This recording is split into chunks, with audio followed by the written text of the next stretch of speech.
Hello everyone, my name is Katie and welcome to the Greenland Quilter channel. I hope everyone has had a fantastic week along with today. Today I'm going to talk about what we are going to work on today as well as the future plans for the next 4 Fridays. But first I wanted to say hello to those who have already shown up in the chat. Uh, it's always good to say hello to everybody, and I wanted to mention that Janet has was the first arrival in the chat. So welcome, welcome. She says she's going to be around for a little bit, but she's going to be having dinner with friends. So hopefully she'll have time to watch the replay later. Welcome, welcome, Andrea. Hello, I'm assuming that's Cindy of Quilter See Good. I hope so. If not, I'm wrong. Hi, Pat. As to my pain levels, I would say, as far as how I'm doing physically with all the health trouble I've had over the last few weeks, I'm doing better. I think that my pain levels are around about a 4 now instead of the 10 it's been at for weeks now. I have had a little bit of a headache. I don't know what's causing that, but I took something for it yesterday, and I don't think I'm going to take the medicine for that headache ever again because it made me feel like, I don't know, maybe it was just a side effect, but it was for migraines, and I had a migraine yesterday. So, and I don't have them very often anymore. It's mostly oral migraines I have these days, and I still feel pressure in my head, but I'm going to ignore it. Okay, so anyway, I'm doing better. I think that I'm probably as good as it's going to be. I didn't take any Tridolin last night. That is progress. 0 Tridolin last night. So I think I'm improving. Now, will it stay away? Probably not, because my pain levels seem to be associated with environmental changes as well. So I'm going to see it rock back and forth because of the weather being weird. So how many of you would like to guess what my temperature is here in South Greenland right now? You're going to be surprised. I will give you a hint. We are getting a wind that's been going for 3 days from the south, which means the air will be warmer. So any of that dusting of snow we got the other day, which was beautiful, that I forgot to take a picture of, is gone, totally gone.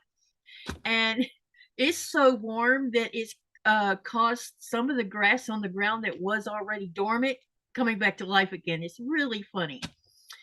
Hello, Beverly. Welcome, welcome. Okay. Yes, tried to change it but got locked out. Okay. You mean you got locked out of your being able to change your name? Cindy, let me know about that, because I think in 14 days you'll be able to fix it, I hope. Okay, hello, John. Welcome, welcome. It's good to see Robin in here. It's good to see all of y'all in here. Okay, let's talk about my plans for today. I will be working on my Tula Pink Dragon Fruit. We're going to sew at least 3 sets of these together today. Uh-oh. Yeah, this board's not going to hold anything. It's got paper on the back of it. But anyway, the plan is we're going to sew 3 sets of these together. And then the only reason I'm not going to sew all 4 sets of them together is because I have to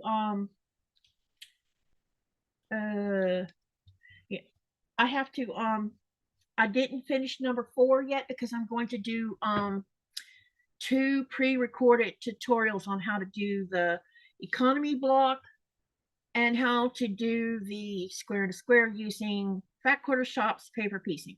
There'll be 2 short videos. I'll try to keep them within 10-15 minutes maybe, and then I'm going to test these videos to see if you guys will give me feedback on the tutorial portion of me doing it. I realize that some of you already know how to do courthouse stairs and square and a square and economy squares, but I'm going to be using the paper that came with this pattern because I think it would be helpful for those who are learning paper foundation paper piecing to see someone do a pre-recorded video. Hey, Teresa, you want to hop on and be my wingman today? Sorry to put you on the spot. But if you don't want to, it's okay too. Hi, Jean. Welcome, welcome. So anyway, we are going to put this together, 3 of them. But like I said, I'm planning on making pre-record videos of these. I've already done all of the, like the courthouse stairs, the what's this other one called? The other one is called log cabin. I've already done all of them for this sequence, but if you go to month 2 of this, there is this log cabin here, so I can make a tutorial from that. I can also make a tutorial from using this flying geese paper piecing too. I have to find this, but because I can't seem to find it in my kit, so which is very strange. So maybe I took it out thinking I should put it away to keep from losing it, or I actually never got it. I can't remember because that was a long time ago. Anyway, okay, so this is what the plan is for tonight, but let's talk about something else real quick.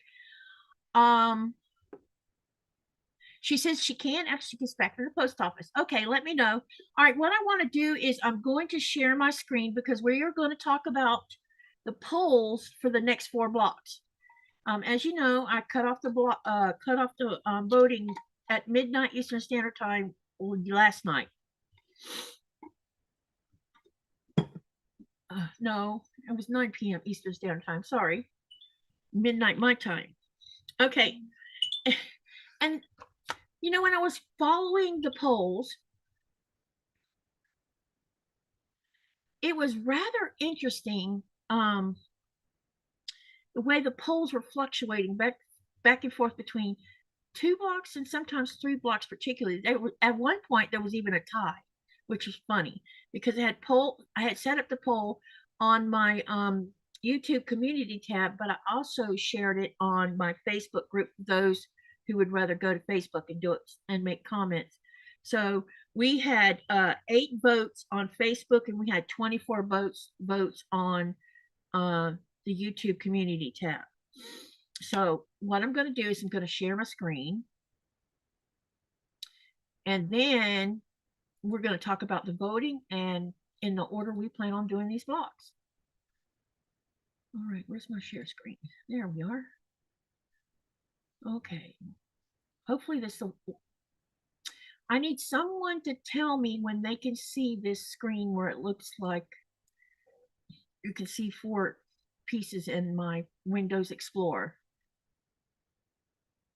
Let me know. Give me a heart, someone, if you can see the screen, because when I get ready to click on this,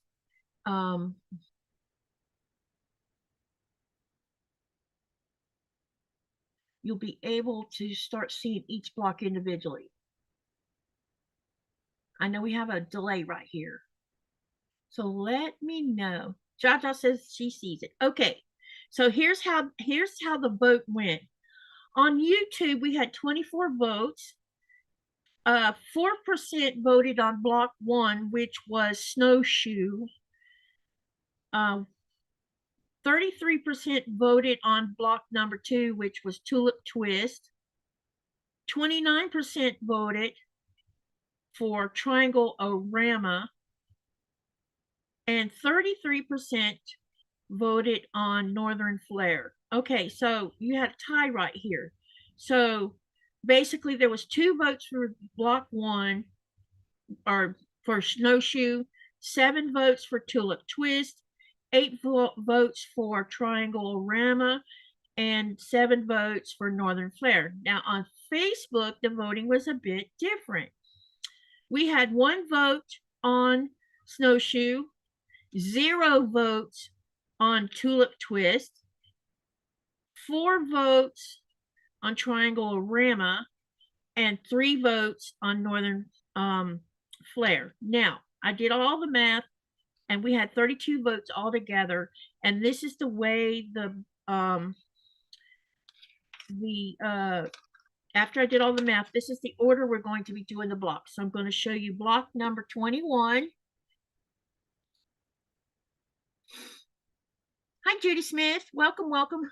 Okay, can everybody see this block? I need a heart. Tell me when you see block 21. I want to make sure that this is picking up what I'm doing.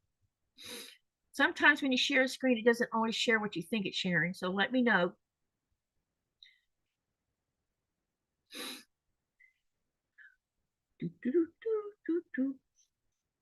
I'm excited because this is really okay. Josh says he still see all the 4 blocks, but you don't. Okay, so what I'm going to have to do is stop the. Okay, all right. So what I'm going to do is unshare for a minute. That's the problem with sharing a screen. When you go to switch to a different screen, it won't carry on over, which I don't know why that's that way, but you know. All right, I'm resharing and we're going straight to the photo program. All right, let me know when you see it. Okay, Rita. All right, now I have reshared.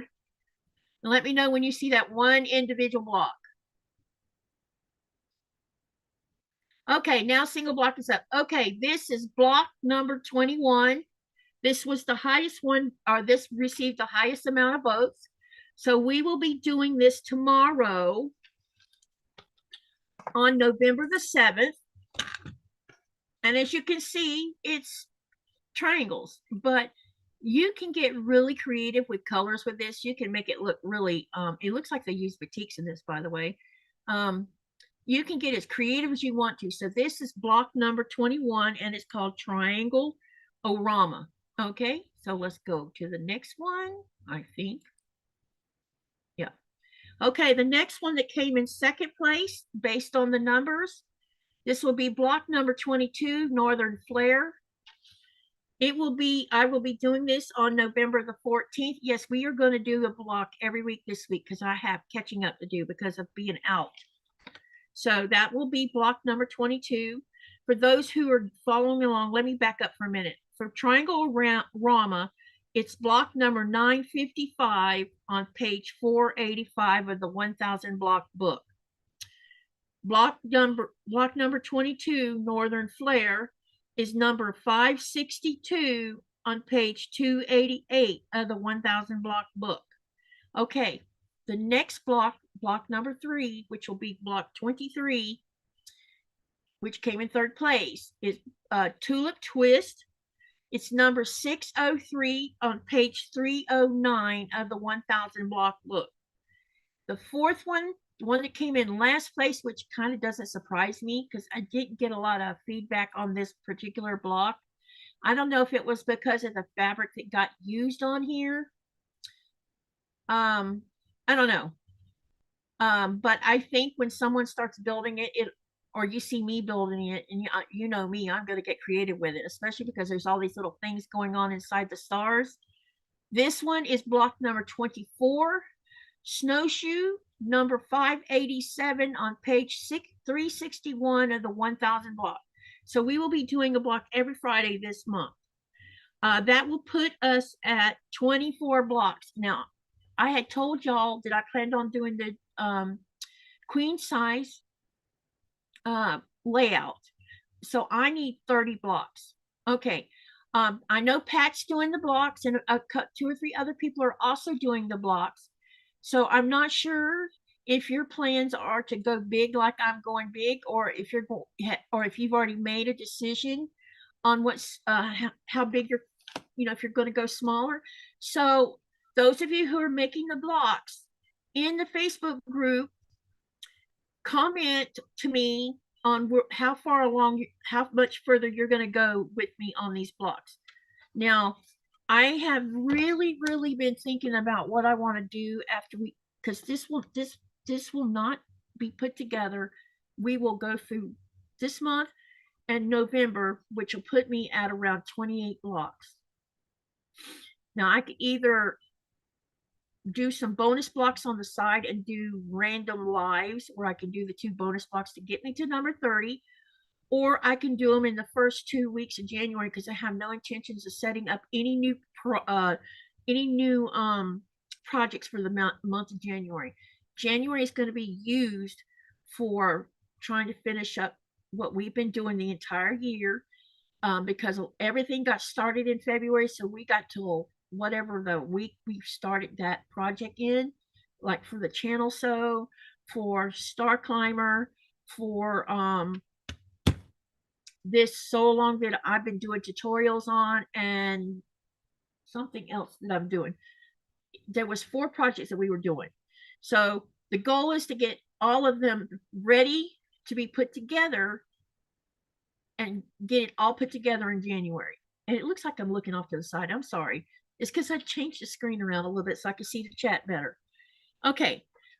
If any of you have any questions about, or if you need help on deciding what you're wanting to do with all of this, please let me know and I'll do my best to help. I really feel like, because I'll re-show you the layout here in a minute. I think that I really would like to at least do a live where I'm starting to put the sashing on the blocks, because I'm doing that strange layout. Hey, Judy. Not strange, just different. So let me re-show you. And what I'll do is I'll scan this layout on my scanner, and I'll post it also on the Facebook group so you guys can get a better look at it, because I know it's really hard to decipher what it really looks like. But let me get this up close to the camera. This is going to be the layout right here. This is for the queen size.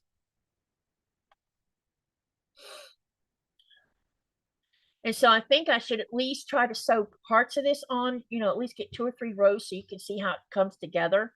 I haven't figured out yet how I intend on laying the whole block system out, because we have blocks where I didn't use the white background on it and blocks where I did use the white background.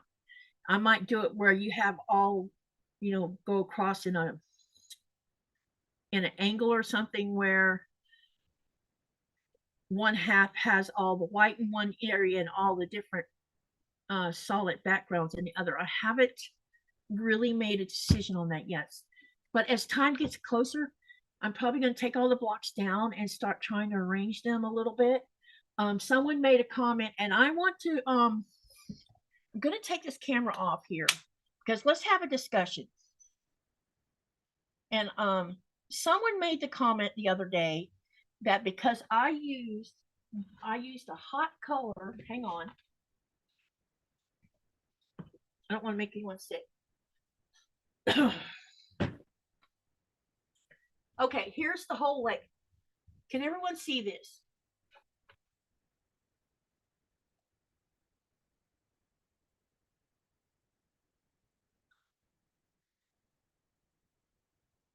All right, let me know if you're seeing all this. Okay, someone made a comment that I had that one block right here that has that, it's not red, actually, it's a purple red color. It's what it is. That they felt like that made your eye go straight to that.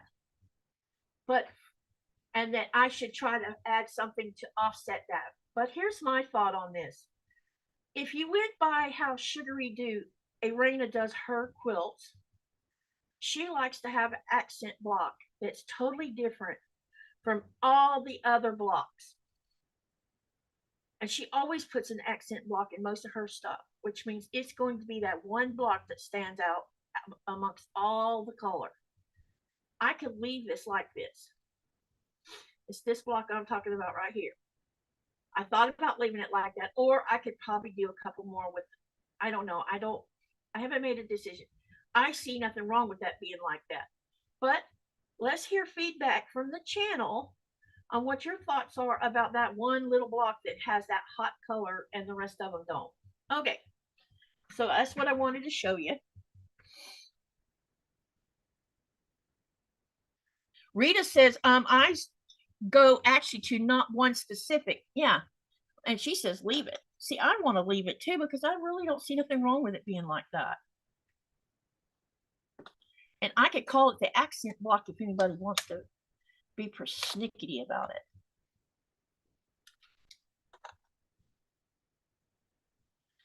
You didn't notice that block first? Okay, so that means until I pointed it out, right? Okay, that's what I wanted to know. Because sometimes people's words make me overthink things. And I wanted y'all's feedback because you guys have been following this the whole time we've been doing this since February. And I feel like you guys have come to have a relationship with this so long.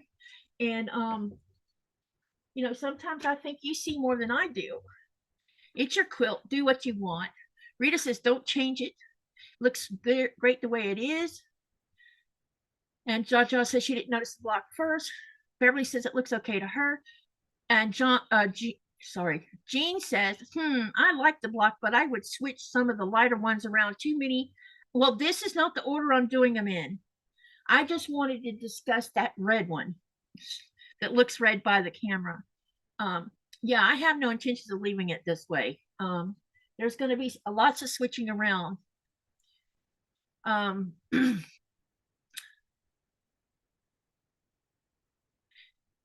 Yeah, I'm not going to put the darks all next. We're going to get strung out. I just don't know the layout. And I've been thinking about when I get ready to lay it out, I probably should lay it out on the floor. Probably I'll end up in the kitchen on the floor on the sheet. That way I can, because it's hard to pin on this Roman shade while moving things around. So yeah. So that's gonna be the next thing. But I'm hoping also if I could get a layout the way I think it should look, then I'll show it to you guys and see what y'all think about it also. Jaja says, plus it's your quilt. Make it how you want to. And Pat says, it's your quilt. Do what you want. Rita says, reminds me of one of those pictures where you try to find hidden things. Yeah. She says, Katie, do not let others make you doubt yourself. And then Jean says, oh, then keep the red one for sure. Yeah. Because I had no intention of kicking it out. I know that I don't have it laid out yet. I mean, we have 10 more blocks to go because right now there's just 20 up there. So things are going to change as I progress through these blocks. Yes, don't doubt yourself, said Jean. Okay, so that's the plan for this. And I will go ahead and I'm currently setting up the lives for all of the next 4 blocks. And I'll go ahead and pull out 4 more blocks for December so you guys can go ahead and get on to voting with that one also, since might as well get it done early because people are going to get hung up. Like Thanksgiving's coming up the last week in this month and people are going to be busy with family, so I may not see you guys on Friday. I don't know, we'll see. I am having a live on Thanksgiving Day, but we'll see what happens with that. But I wanted to try to get these stuff planned out and start showing you I'm moving toward a finale and get feedback from all of y'all. Okay. Tomorrow when we start block number 21, Shonda's, unless something changes, Shonda's going to come sew with me, so we'll be sewing together tomorrow. Saturdays probably we're doing the Tula tonight, and then Saturday I'm going to keep on going with the Tula paper piecing part. Next week we are going to move over towards getting some more work done on the channel Sewalong, Katie's Creative Chaos.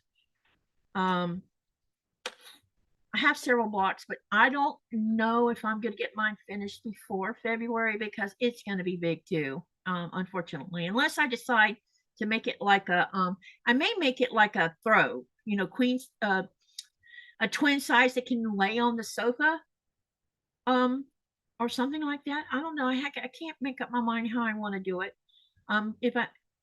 Okay, I'll send you the link, Teresa.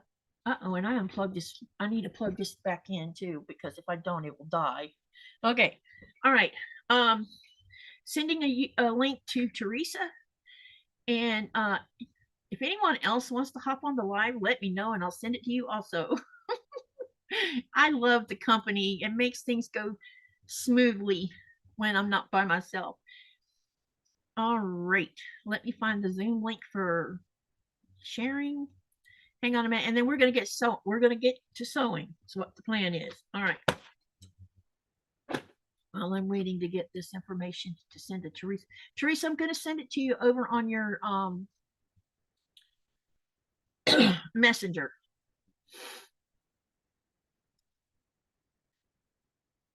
Okay.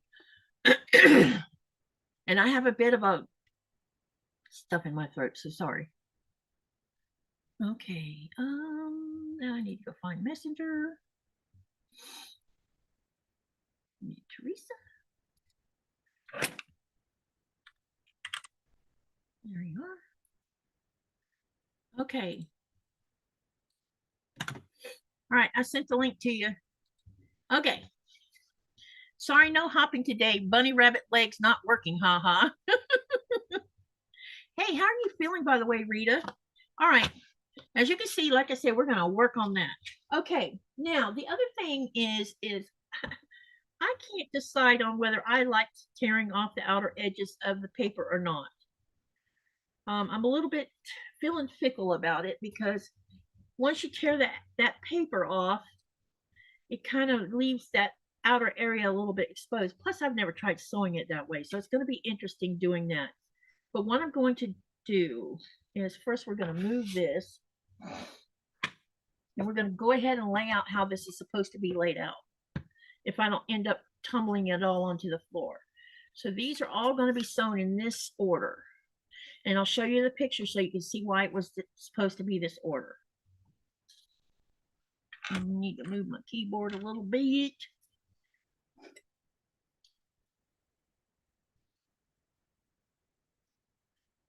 Okay, so let's get this all laid out.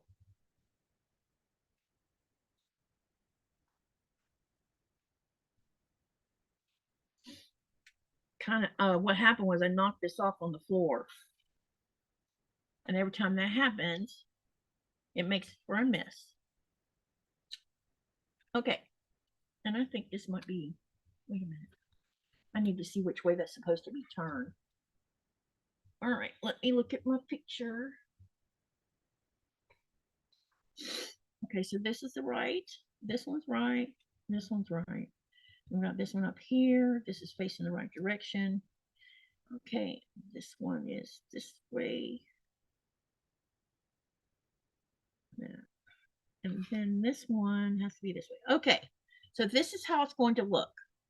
You can already see there's a difference there. Okay, so what I'm gonna do is I have to change my sewing machine feet because I've been sewing on paper, and now I need to put my 1/4 inch foot back on here. Set my sewing machine to a 1/4 inch, and then because I unthreaded my sewing machine, I have to rethread it again. All right, so what has everybody been working on this week? Oh, and speaking of something, I asked you a question at the beginning of the chat or at the live. I said, anyone want to guess what the temperature is in here in South Greenland right now? Just best guess. Don't go look it up because I can tell the bot to tell you too. And we'll see what the bot says versus my laptop. I was outside earlier, and my laptop and that thermometer outside our front door definitely seem to be pretty close to one another. Sometimes the bot, when you ask it on, with the bot, it'll tell you a difference, just a couple degree difference, and that's only because it's the temperature's coming from the airport, not airport, the heliport, and a lot of times it'll be different from what my laptop says or from what it says outside because we're down here on the lake and it's warmer on the lake. Jaja says 37 Fahrenheit. Sewing Wolf. Hello, Sewing Wolf. 18 degrees. Nope. On both of y'all. Rita says freezing cold. It's not freezing cold. Nope. Here's first we're gonna see what the bot says it is. Hey, Teresa. Hi, Katie. It's been a while. I hope you've been doing all right. Yeah, I'm doing okay. How are you doing? fine. Good, good, good. I Feeling mean, better? the last 2 or 3 days, other than this little headache I have, it's been. I went to bed last night and didn't take Tridolin, if that tells you anything. So I'm managing my pain with paracetamol and ibuprofen, but I don't know how long I'm going to be able to use the ibuprofen because it upsets my stomach. And I've noticed a difference in my stomach over the last 3 days. I've been on it about a week now and I already see a difference. So we'll see how long I can manage using the anti inflammatory with the paracetamol. But I'm doing better. Can't complain. I'm Oh, not, that's good. yeah, I'm not uncomfortable. So the bot says we are 45 degrees Fahrenheit, which is 7 degrees Celsius. And that's what my laptop says. And that's what it says outside right now. So we are 45 degrees and we have been for the last 4 days. And the wind's been going for the last 4 days. That little snowfall, little dusting we got last week, it's gone. Even on the mountains when it was where it seems to last longer on the tops of the mountains because it's colder higher up. Um, it's gone. I looked out the window today. I'm like, oh, no more snow. So We don't have any snow either. And I think we're around 45. I definitely under 50 here today. Kind of rainy. So about around the same temperature I'm at. Did you Yeah. see where the United States is going to get socked with cold air next week? Yeah. All the way down to Florida. But I'm not surprised. I saw some scientific studies talking about that this winter might be colder for the United States. They may not. The cold may not last like several weeks in a row, but it'll definitely cause it to be colder than usual, which wouldn't Yeah. surprise me. We're supposed to get quite a bit of snow, but honestly, they used to, like 20 plus years ago, they used to get a lot of snow here. I Yeah, mean, you know, 8 foot of snow was nothing, I guess. yeah. Same here. So, It's um it's crazy because you know I was talking to the taxi driver today and we were talking about no yesterday we were talking about it and he says it's so strange because I made the comment when I first moved here in 2011 and I had my first winter here which was 2011. The lake was already frozen at the beginning of October and there was already at least 2 or 3 feet of snow on the ground and now there's no snow. mhm. It's definitely changed a lot. Yeah, we usually have snow by Halloween, and we have no snow here. There is a little bit of snow on the mountains that are higher up, but not very much. Have you even had any dusting of it? Yeah, one time, but it didn't last. Yeah, it's like here. It's gone the next within a few hours. I'm beginning to think there is this trend of let's get really cold, dump some snow, dusting of snow, and then the next day or the couple days later, we have wind from the south and it gets warm again. And bam, all the snow that was on the ground is gone. Hmm. So what have you been doing and what have you been working on?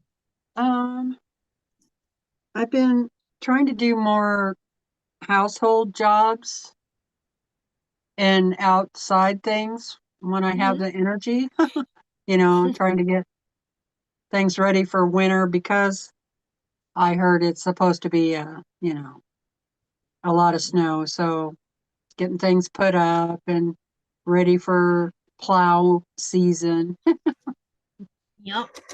things like that. I did come up and sew for a little while. Yesterday, I got my friendship quilt rows all put together, and now I'm deciding on if I want to do a border or not. Mm-hmm. So I think I picked out a border. So I'll put that on and then then I'll get a true measurement for that and figure out what kind of backing I want to put on there. Oh, good. That's cool. Did you decide on how many across versus down? Yeah, I did 3 across and 4 down. Okay. Because So I'm thinking, I'm trying to decide if I think I want to do either 3 across or 4 across by one extra row down based on that. with the 3x4, the quilt should measure 48.5 by 64.5. Okay. So that That's, means it's throw size, right? yeah, that's about throw size. It would be nice size for a couch, cuddle with on the couch, or a large baby. Yeah. But yeah, about a throw size. So I'm thinking I'm going to do like maybe 3-inch borders. And the only reason why I'm doing borders on it is to seal up all the seams, because when you have this quilt has a lot of seams on the outside, Yeah, it does. and I did try to backstitch. And instead of doing, like, if I didn't do a border, I would do kind of a basting stitch all the way around. So I would hit all of those seams because I hate it when I'm long arming a quilt and the seams pop open on the outside, but Yeah. I've already got the quilt part way quilted, and so it Mm-hmm. makes it really hard to fix. Yeah. So What side? What width border did you decide upon? I think I'm going to do 3 inches, 3-inch That's what I border. was thinking. That's what I was thinking I was going to do with mine was about a 3 inch. And so I'm going to see if I have enough for 3-inch and use the binding with the same fabric Mm-hmm. as the border if I have enough of that fabric. But Well, that sounds like a I'll plan. grab the quilt so you can see it. Yeah, I was going to ask if you would share it, and while you're getting it, I'm going to um, acknowledge that people came in. Okay. Okay, let me see here. Rita says, "Thank you. I'll stick with the 97 degrees Fahrenheit here. No cold." Jaja says, "You've got it closest, Pat." Yep. Um, Jaja says, "Oof, that's too hot for me." Yeah, same here. I don't think I can deal with 97 degrees temperature. That would just be murder on me. And then Rita says, "Yeah, Jaja, I like the heat, cannot handle cold at all." And then Rita says, "Okay, you all are making me cold, ha ha." And let me see, the Eisenberg, is that what it is? Who's this? That's the Eisen. The Tysonberg or Tysonberg. I'm not sure. What's your? Oh, and she says good evening from Scotland. So who is this in this name? Tell us her first name. Hey, Beverly says, "Hey Teresa." Carrie says, "Hello everyone." Hello Carrie. She says, Carrie says we had flurries here, but it didn't amount to anything. And hey, Geraldine, it's good to see you. She says, "Hello, Southwest Michigan here. Snow in the forecast Sunday and Monday." Rita says, "Y'all can keep all that cold white stuff. I do not want it." And Carrie says, "I always do a stay stitch on the edges if I don't do borders." Carrie says, "I don't like extreme weather, but do better in the cold." And Geraldine says, "Oh, it turned out great." Okay, go ahead. Can you re-show it again? And I'll Yeah. spotlight you.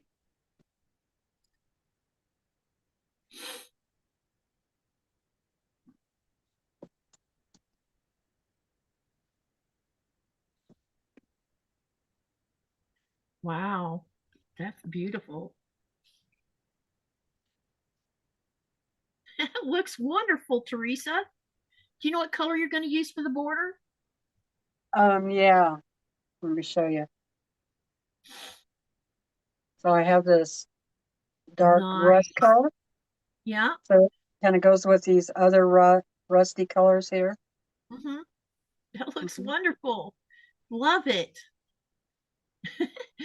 It's Thank you. funny how all it's funny how when we do different colorations, it makes it all look so different, but yet so beautiful at the same time. Yeah.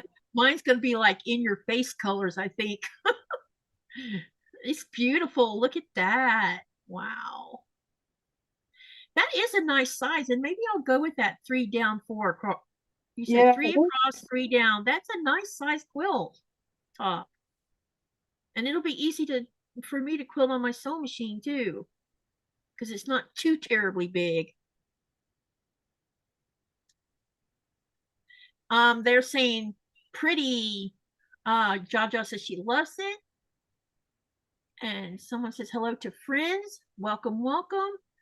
Beverly says beautiful. Hey, Mary G. She says pretty. Jean says, wow, I love your colors, Teresa. Pat says, awesome, Teresa.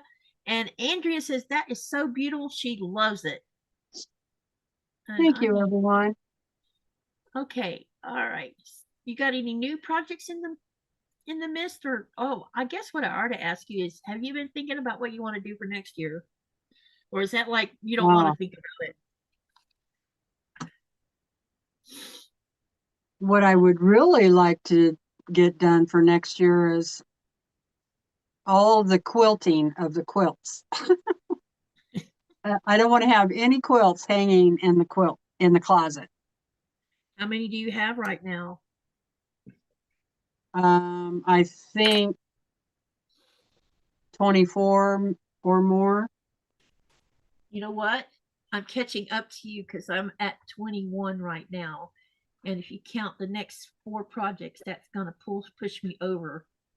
So, you know what I did? I moved. You notice that it looks like things are missing from behind me. I moved that Oh big yeah. pile of quilts to a table in the other part of the living room. And I put all the very big ones I know I'm not going to quilt and will send to someone else to do because they're too big for me. And I put all the smaller stuff on the top. And I'm going to try my darndest to at least sew or quilt one small one a month until I get all of them done because they're just the right size to mess with. And I've been ordering uh, crib size and twin size batting from Fat Quarter Shop so that I have enough batting because I didn't want to cut up my queen size ones I already have batting for the big quilt ones because that's Mhm. just wasting my money, especially Yeah. when especially when the batting that I really like to buy from the Fat Quarter shop that has their Fat Quarter label on it, she no longer ships. She no longer ships that 100% cotton batting that has her label on it outside of the United States. Really? Yep, I can order any of the other companies that she sells. It's 100% cotton and nation. She'll ship that, but she will no longer. She no longer. She stopped shipping all of it, even the Oh, smaller stuff. And I wonder. there's no notice as to why she's doing it or anything. That's weird. I think it's weird too because that batting with the Fat Quarter Shop label on it's pretty affordable. So I'm just gonna have to use other companies that she sells because I need batting. I can't not. I'm not going to use acrylic in my quilts because that's all they sell for batting here is acrylic, and no, not doing it. Especially Hi, when some Judy. especially when some of it's going to end up with the grandkids. And if there's a fire in the house, we all know what happens when heat gets on acrylic. It melts to the skin.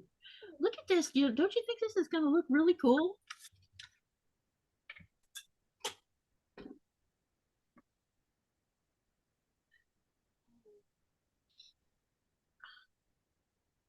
All right. Okay. Now we got those 2 done. Now we're going to sew the next sets on here. Let me see here. Judy says I have about 17 give or take that I need to quilt. 3 that I just need to bind. I do have one that needs binding, but it's supposed to be a pillow, and I haven't made the pillows thing that you attach it to make that'll go over a pre-made pillow. What do you call that? I don't know what you call it now. Huh? You know what? Yeah, I just need to get the back put on it so that it's the cover that you put the preform inside of. I just hadn't got that part done yet. I have Oh. already quilted it though. Where do I find the patterns you're using today? Are you talking about the Tula one, Jaja? Because I don't know if you can buy the pattern or not. Because it was a Fat Quarter Shop monthly sew block of the month. Hey, Helen. Hi, Katie. I was going to say the same thing. Your quilt, you're happy with it. Keep it. Thank you. Let me see if there's actually where you can buy just the pattern. Because I'm not sure. I don't know if this is exclusive, just the sew along exclusive. What's the matter, Nora? She probably wants the rest of her dinner. More than likely. Hey. And you know who's not here? Yeah.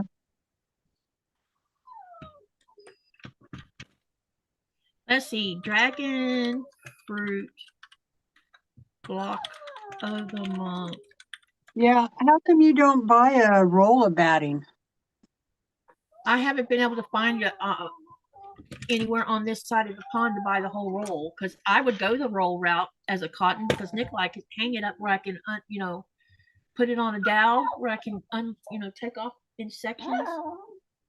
But I haven't found a place where I could order it from. She's going to be demanding, isn't she?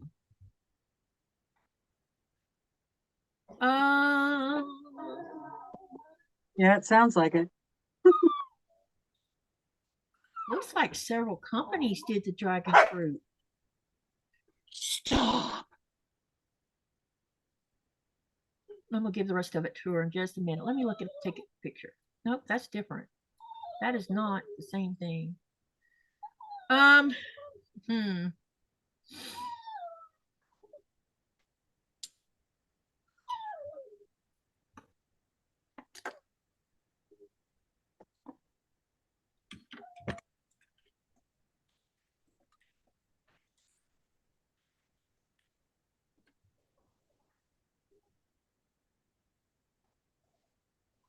The Dragon Fruit Block of the Month quilt is not available for individual purchase and can only be obtained through the exclusive Block of the Month Club, as confirmed by Fat Quarter Shop, the subscription which started in October 2024.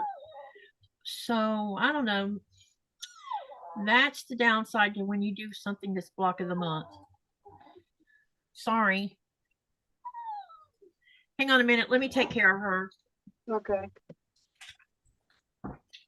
You are a demanding little turd. You know that? We can never fool you. You know that I didn't give you all your food.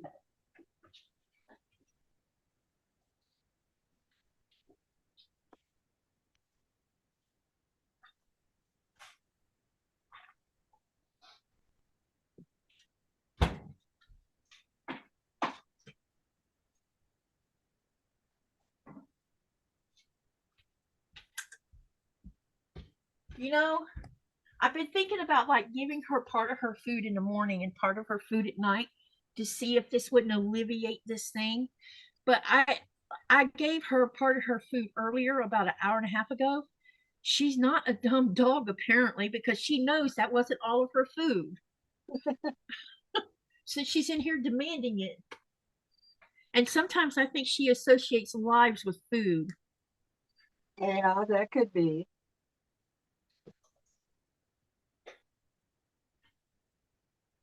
But she's a good little dog. And man, she while I was having all this pain stuff going on, she was so attentive, following me, making sure I, came back from point, go to point A and come back to point B. Yeah. Just So I keeping an guess, eye on you, huh? yeah, keeping an eye on me. And she was not happy about Nikolai leaving. He called the other day, and he had only been gone 3 days, I guess. And she heard his voice, and you should have heard her. She was carrying on. Huh. Yeah, y'all remind me about standing up and stuff because you know me, I'm going to forget to do it. And standing up does help with keeping the pressure off those spots. I have seen some new symptoms or manifestations of. I am almost positive that this has to do with my lumbar spine area that's damaged, along with my hip, because I've been having burning sensations on both legs. That usually is just one leg, but now I have it on both of them, on the upper part of my leg. So I don't know. I must have done something to cause something to shift, or that disc is starting to fail one, which would be bad. My dad, he had two discs uh, eventually fail, and I think he was in his 50s when it happened, and it was in his lower lumbar, and they had to fuse his spine because of it. Yeah. My dad had 4 back surgeries altogether, and the first one, the VA put rods in his back, Oh my gosh, which means and bending is bad. yeah, he came home with a big body cast. Goodness. I don't know if they would do that kind of thing today, No, but because they've got advancements with back surgery these days. yeah, Between using some kind of something to replace your disc with a fake disc. Brandon's had 2 back surgeries. How long did it take him to get back on his feet after one? When he um he got his back, lower back, his disc ruptured Mm-hmm. from the bends. He was diving on it at a job, Oh God, yeah. and they decompressed him wrong, and so when he came up, he as soon as he took his diving suit off, he couldn't walk, and they put him in a decompression chamber. I think they had him in there like 5 days. Anyway, they finally decided he needed surgery, and within a week after that surgery, he was right back into the same pain he was before. So then we had to fight with the insurance company, the lawyers, and the doctors because it was a maritime deal because it was the diving job was on in the ocean on the water. Yeah, yeah. I'm pretty sure that's hard on the body. Yeah. So yeah, he had to.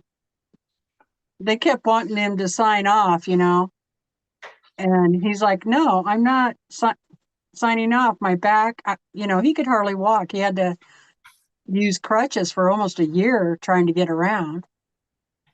And anyway, so we went to a really good doctor in Oregon, and his back had ruptured again. Oh no. So that rupture was putting pressure on the nerve, or his vertebrae had ruptured again. And so anyway, another back surgery, and he went for probably, I want to say, 4 years with hardly any pain at all. Uh-huh. But it slowly, started paining him again, but nothing like what it had been. Yeah. But the doctor told him he couldn't put rods in. He didn't want to attach one disc to another, any of that, because all of them were right, like on the verge of collapsing or rupturing anyway. And if he did any of that stuff, it would just exacerbate the problem. So he said, come back to me when you can't walk.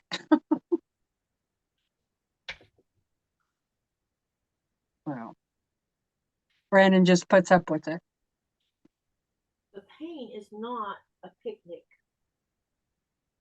No, but I kind of think if you have chronic pain, like you and me and a lot of other people out there, after about so many years, I think we kind of get used to it a little bit. At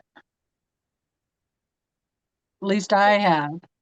Yeah, during the daytime, I can totally ignore it. It's Yeah. there, lingering. The only time I notice it, it becomes a bigger annoyance where I'm like, I can't ignore it. It's like doing things like simply standing in front of the kitchen sink and washing dishes. That causes pain, which I don't understand why it causes pain, but it does. Huh. If I do it for 5 minutes and go walk away and do something else, I'm fine.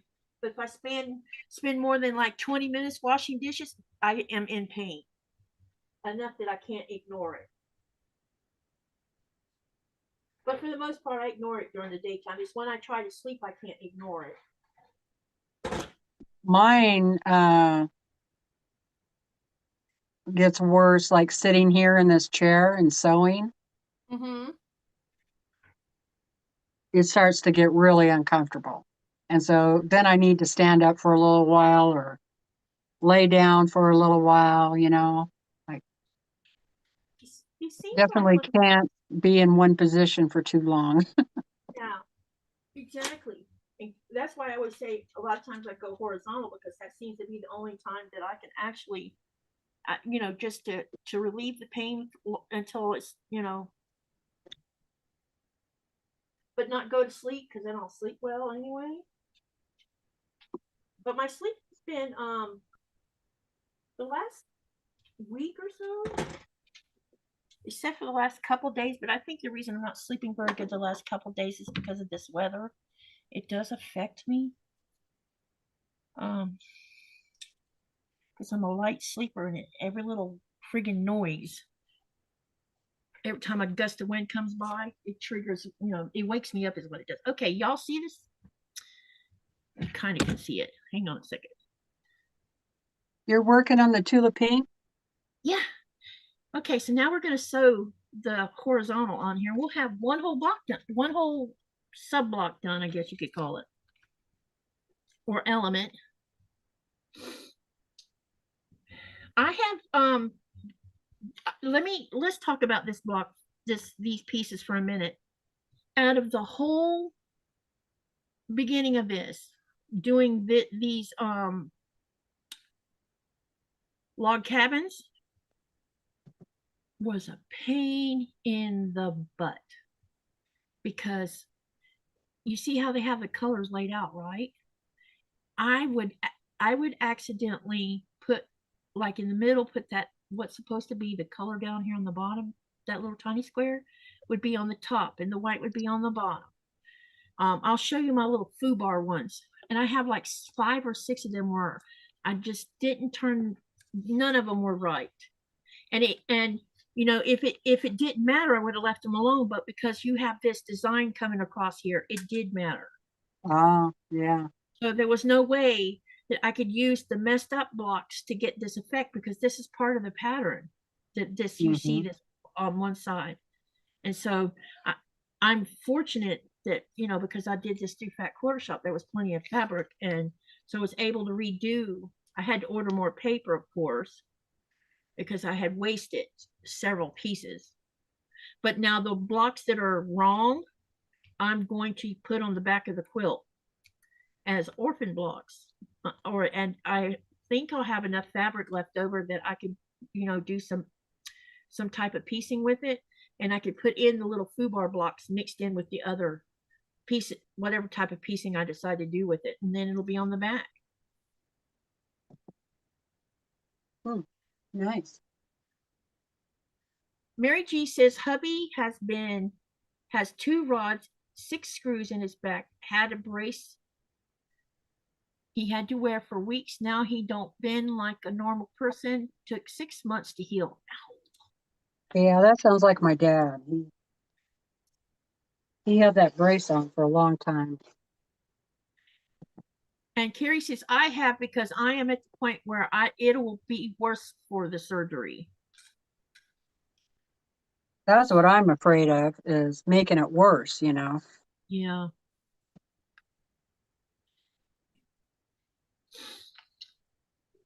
Hopefully I can get an MRI scan in the spring and we'll see what's changed. In the meantime, I think I'm going to get my behind back on keto for a while and see if that doesn't help with several things. Because I noticed that my pain levels were better while I was on keto. It was interesting.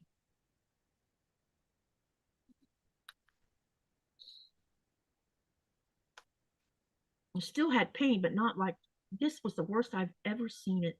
The last time I was this bad was when right after the car accident that caused this whole thing. And I couldn't function for 18 months because of how bad it was. That's a long time to be out of commission when you have 3 kids. There was someone coming to my house to clean my house. She was doing a lot of the stuff that normally I would do as a housewife. Sometimes my sister would come over and help with cooking and stuff because I just couldn't. Like the first month, oh my God, it was so bad. And all because some dummy, see, I was on the interstate on my way to Gainesville to take my daughter to see an allergy specialist. And there was a car accident. Well, I didn't know what kind of accident until I got to the top of the overpass, but they had 1 lane to traffic, and there were signs a half a mile before the accident saying, please slow down to 35 miles an hour and get in the left lane. So you could see everybody in the left lane. And so I'm sitting at the top of the overpass with my feet on the brakes, and I hear screeching tires. And see, there was a flagman standing next to the truck because they had flagmen up and down that other lane to make sure people moved over. And when I looked in the rearview mirror, all I could tell my daughter was, hang on, baby, because here it comes. It was a big, huge Bonneville, like a 1980s Bonneville. You know how big those cars are. And he, the highway speed was 70 miles an hour, and he was not paying attention and ignored the signs. And when he come up on the overpass, which he couldn't see until he got up there, then he saw that everybody was stopped. And I was at a dead stop. So when he hit me, the impact went through my legs up my spine.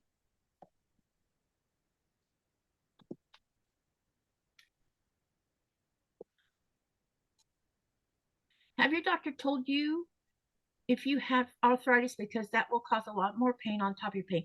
No, not yet. So far I haven't showed up with that, but that don't mean I won't. I've noticed I have a little bit pain in my fingers, so I'm wondering if that's not the onset of something like that.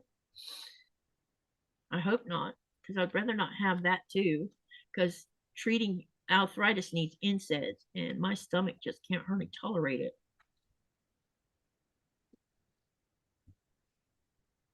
I have in my sacrum, I have 4 cysts. They're spinal fluid cysts. Ouch. And that was happened after my accident. And that's a lot of my pain right there, because one of the last time I had an MRI, it showed that one of them was symptomatic and that it fills up with spinal fluid. And then it makes my lower back really ache and hurt, and it pushes on the nerves in there. So So you that's, probably feel like, I bet it makes it feel like someone's shoved a rod up your spine. and it gives you a headache because your spinal fluid's not flowing right, you know? So you have to, my physical therapist gave me like exercises to do when you lay down, and you got to lay a certain way so that your spine is at the correct angle, and I'm supposed to do that every couple of hours during the day. Yeah. Um, and then I also have uh,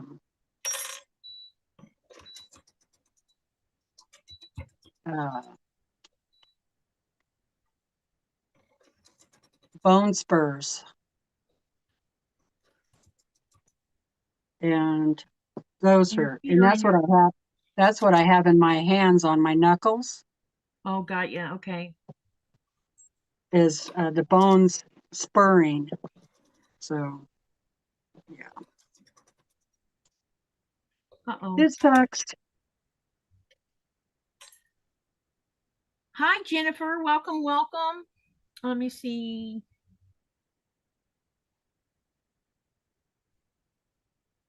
Jaja says, I need to stop fooling around and go back to keto as well. Hey, you want to join me on the wagon? It's time for me to get back on the wagon. It's just one, you know what the hardest part of keto was, Teresa? The first month and a half was tough. It wasn't about withdrawing from it. Your body goes through this weird, they call it the keto flu, because your body totally withdraws from everything that's in it. All that carbs and stuff you were eating and stuff.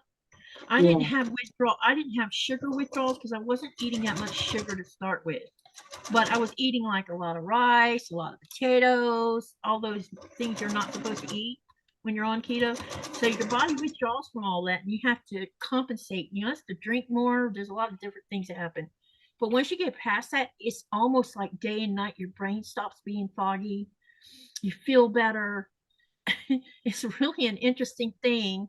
And suddenly, once you get into um, that phase, you start, it doesn't, with me, I didn't lose like tons of weight all at once. It was a progressive thing. I had lost over 48 pounds within a year. Wow. So I would, and then COVID happened because I I don't was, know. I don't know if I could eat meat all the time like that. that's a carnivore. You can still have vegetables. What I was eating was, I was just, Um, all I did was take out potatoes. I didn't eat bread, which I'm not a big bread eater anyway, except when I'm in the United States because I love American bread. But I took out flour, corn, corn. Oh my God, I love corn. So corn was out, flour is out, bread is out, rice is out, potatoes is out. Um, you have to limit how many you can eat under the ground vegetables like onions and shallots and um, uh,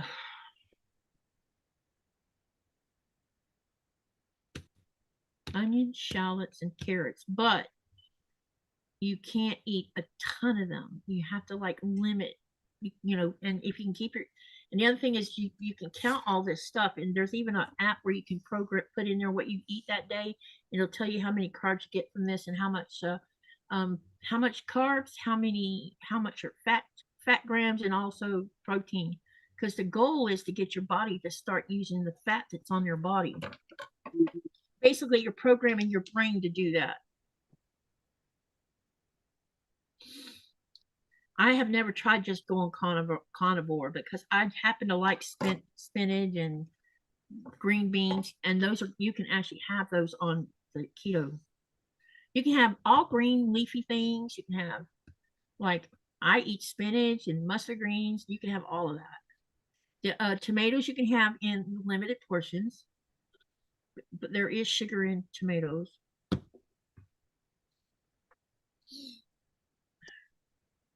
And you don't have to eat every meal. Yeah, she said she used to eat chicken salads all the time, and yeah, berries is the other thing you can have on that diet. It's lots of berries.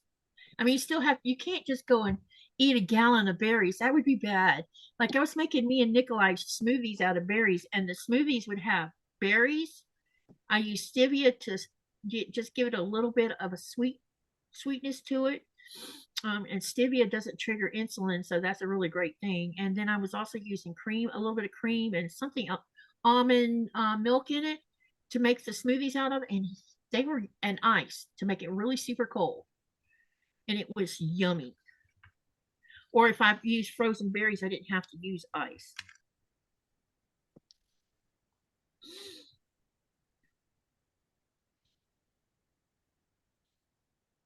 I don't really believe in just a carnivore diet, just eating meat, because um, humans have been hunter-gatherers for thousands and thousands of years. They didn't just eat meat, they Yeah, ate seeds, they ate fruit, they ate nuts. plants, nuts, whatever they could find. I don't think I could eat meat 7 days a week without having those other goodies.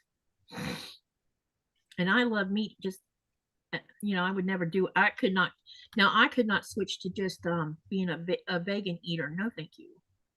I like meat too much. What I do need to be better about is eating more fish than I'm eating right now. I have access to it. I'm lazy and don't want to thaw it out and cook it.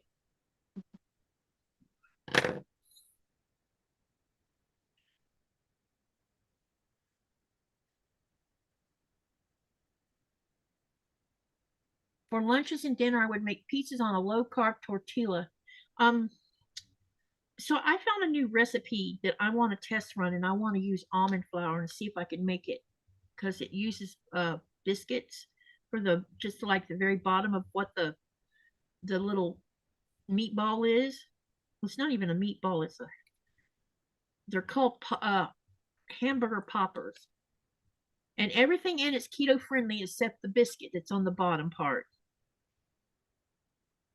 And I'm thinking maybe I can make a biscuit type thing out of almond flour and it be keto friendly, Yeah, because you can have almond flour in your food. And it only needs to be like it's like a little boat that sits it is on the very bottom of the meat, so that it can sit on top of it, and then it has all these little ingredients inside of it, and then cheese on top of it, and it looks so yummy. I'll have to send you the picture of it, Teresa, and you'll see what I mean. yeah, Because he calls for canned biscuits, and I'm like, we don't even have canned biscuits here. right. One of the luxuries of an American store, canned biscuits.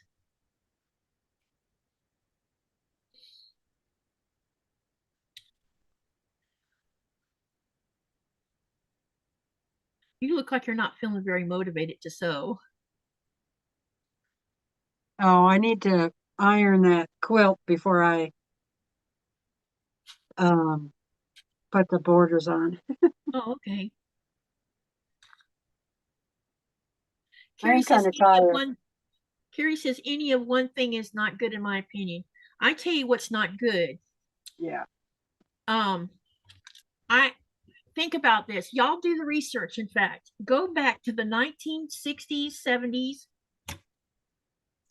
before the Food and Drug Administration changed the tree from to using low fat dot. You eat lower your fat intake and up the carbs. You hardly ever saw an obese person before they made that change. And now Yeah. obesity is running rampant. And it didn't start running rampant until they changed that tree to telling you to eat more carbs and less meat and fat. Yeah. That and changing the quality of our grain Yeah. and wheat. My mom cooked Southern food. A lot of it was fatty stuff that they preached against when they started doing this change with the tree. And but I was 99 pounds when I graduated from high school, and I ate that food my mother made. So what's the thing here? You know, she fed us vegetables out of her garden. She fried chicken, not every day. Once a week we had fried chicken. We had chicken and dumplings. She would make pot roast and whatever, you know, all this southern stuff. And none of us kids were fat. None of us. It wasn't until after everything started changing with the food, when the Food and Drug Administration made all these changes, and my mom started changing and doing that very, very soon. I noticed a lot of Americans started becoming heavier, Yeah, and they put sugar in everything. none of us kids were heavy either growing up. Yeah, So,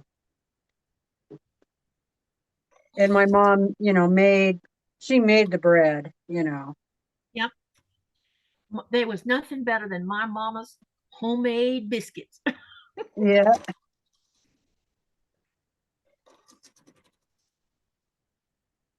And my mom always had a garden when I was growing up. So Yep, same thing. she did a lot of canning. She pressure cooked all most of our meat. Yeah,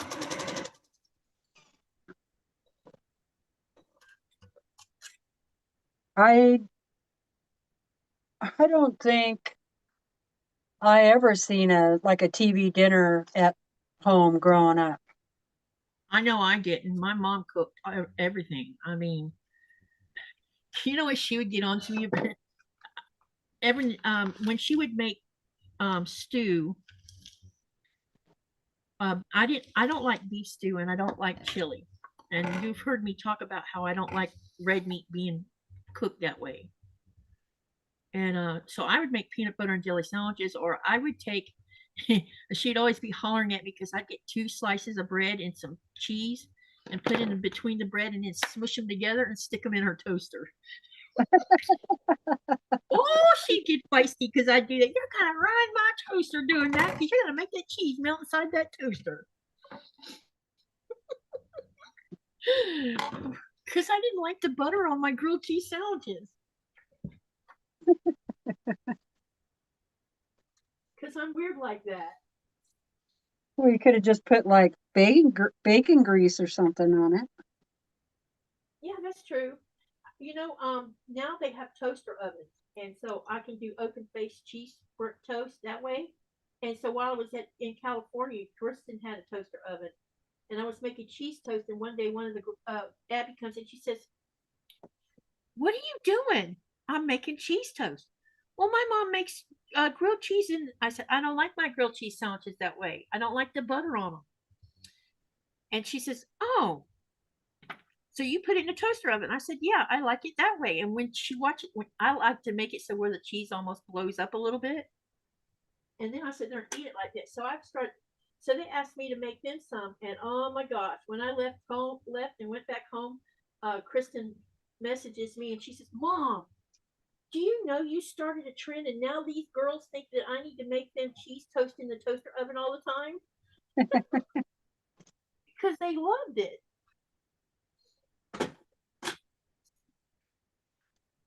Yeah, I don't eat margarine at all. I only use butter. Yeah. And I use for oils for the most part, I use olive oil, but it's Yeah. mostly butter I cook with. Butter or olive oil. Yep. And sometimes I'll get unsalted butter and I'll break it down into ghee, and then I'll use the ghee for frying with,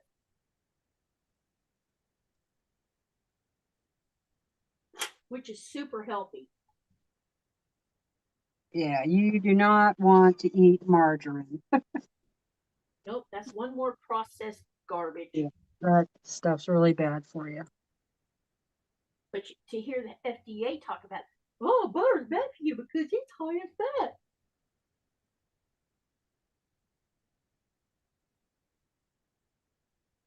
So let's eat processed food, which is even worse for you.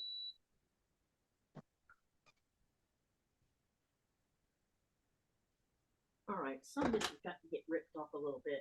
It's getting in my way.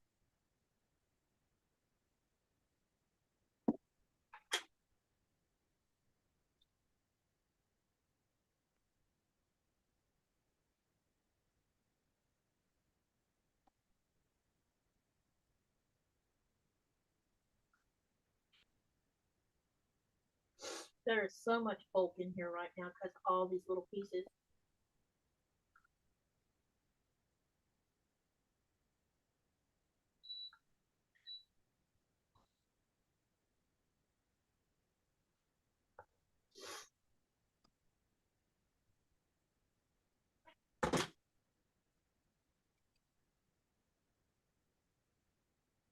Oh, I can't wait to show you this first one. It looks good. I'm just trying to get the seams to lay flat.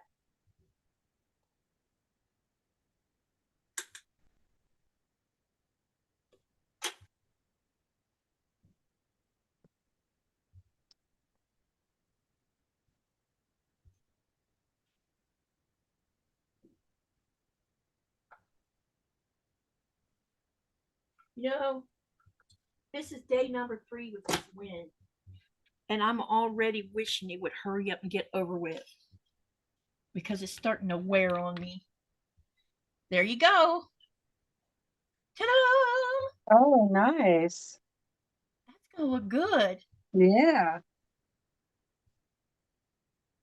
How do I feel about avocado oil? Yeah, avocado oil is the other good oil. Yeah. The smell is what I have a problem with. And it has a higher heat point. It sure does. My mom would put it in the wait. Hormones in milk, they say, processed foods. Adults don't even need milk.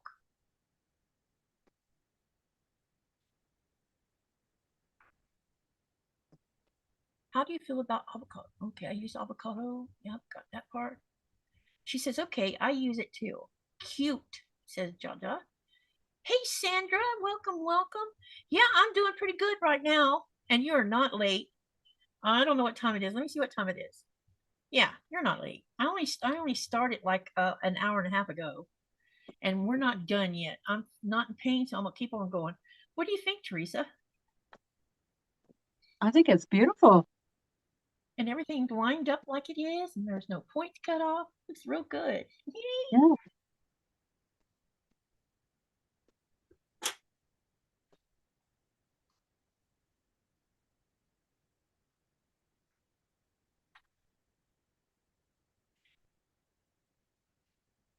I don't know if anybody else has been paying attention or not.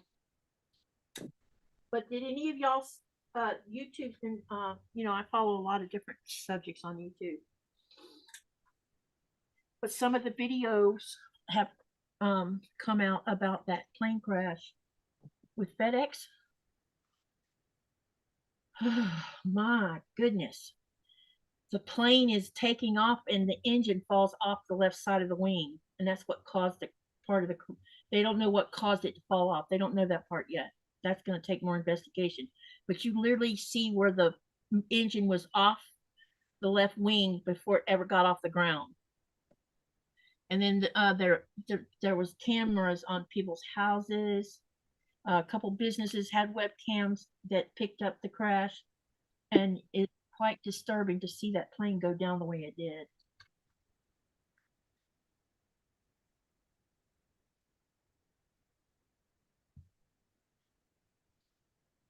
They're probably going to discover that somebody's servicing they didn't service it like they should have. But apparently, that same plane had that same issue about 25 years ago. There was a plane crash in either late 1980s or early 1990s. That's longer than that, actually. That same style plane by that same company had the engine fall off the left wing, and it was because the framing that holds the engine onto the wing had a crack in it. And when it went through the usual servicing, they saw the crack, but they didn't do anything about it. So this plane had been flying for almost a year before that happened, and it crashed the same way this one crashed the other day. Hmm. So it's a known issue for that particular plane. UPS, not FedEx. Thank you for correcting on that. Yeah, UPS, sorry, I don't know why I said FedEx. I couldn't think. Sandra says, you're always so sweet, Katie. 1.5 hours is definitely late. Not even close to fashionable late. Nobody's late. You get here when you get here.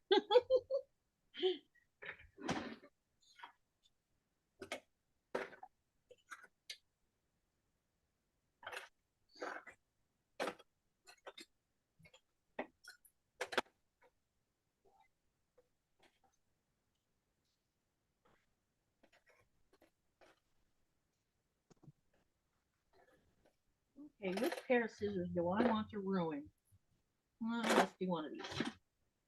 I'll use a smaller pair of scissors to take that 1/4 inch off on the back with. Okay, so I'm just going to take off this 1/4 inch off the back of this because it did make sewing it easier. Even though I'm leery about making things get all wonky. Nora, no. All right, I'm going to go open the door, but you better hurry up.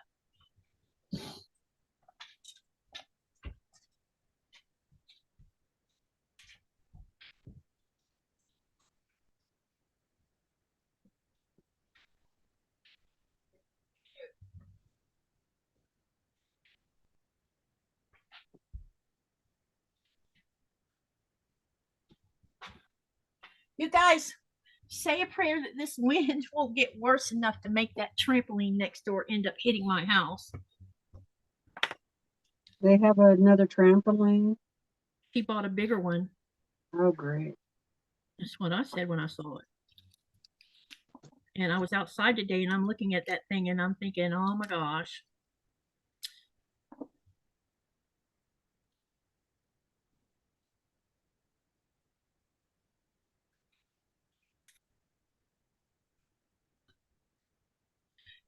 Sandra wants to know, Teresa Louise, how are you doing? Always so nice to see you. Hello, Sandra. Nice to see you too. I'm doing okay. Thanks for asking. I watched your live the other day, but I didn't say nothing because I was watching it from the TV. It was one of those days when it was last Sunday, I think it was when you had that live, wasn't it? Yeah. And I was in pain that day and I was laying on the bed. I try to type with my phone, but it's hard.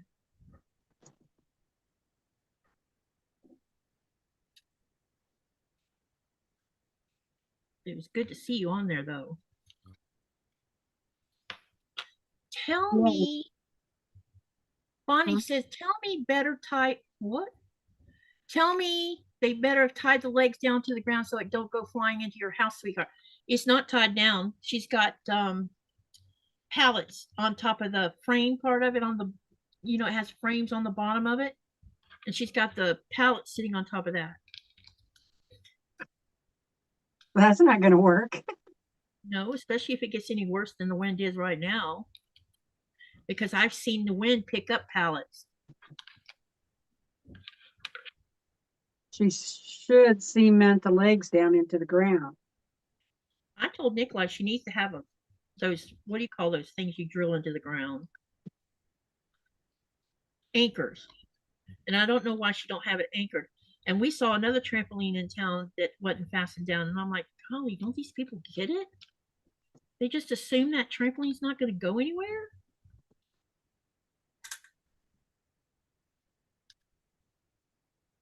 Now it's made me extra sensitive to it, Well, yeah.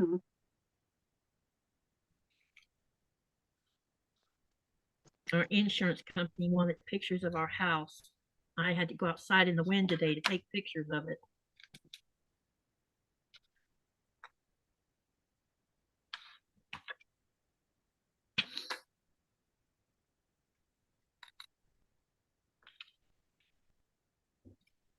Katie, do the kids play on the tramp? Yes, they do.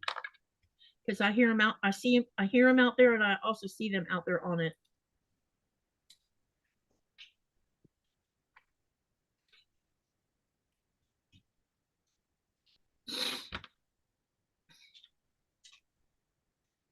Bonnie says, right, there's no weight on those pallets. Sorry for the misspelling.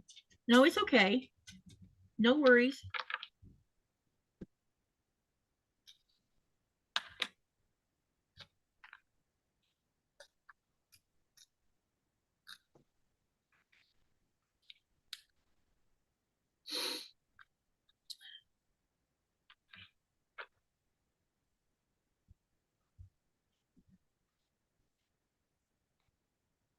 So what has everybody been working? Those of you in the chat, what have you been working on this week?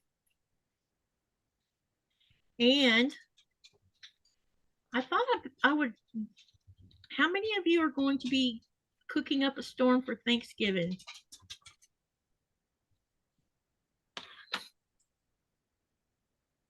I love Thanksgiving. Not me. It's fun cooking for people. I miss doing it for the kids because kids have such good memories of our Thanksgivings. Because I went all out for Thanksgiving, and then I just for Christmas Day dinner I made a ribeye roast for Christmas dinner, and it wasn't as I didn't spend as many days cooking for that. But Thanksgiving I would just spend 4 days cooking, and then we would graze for 3 days. I made pumpkin pie that I didn't eat because I can't. I don't eat it, but my kids and their daddy loved it. Yeah, Brandon likes pumpkin pie.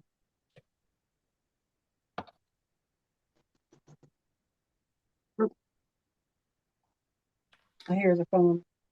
Okay.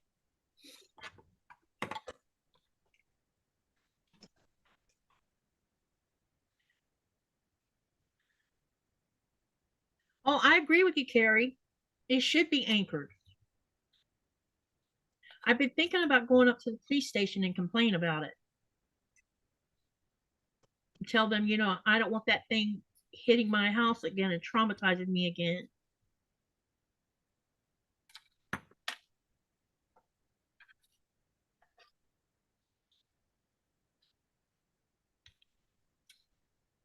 I was looking at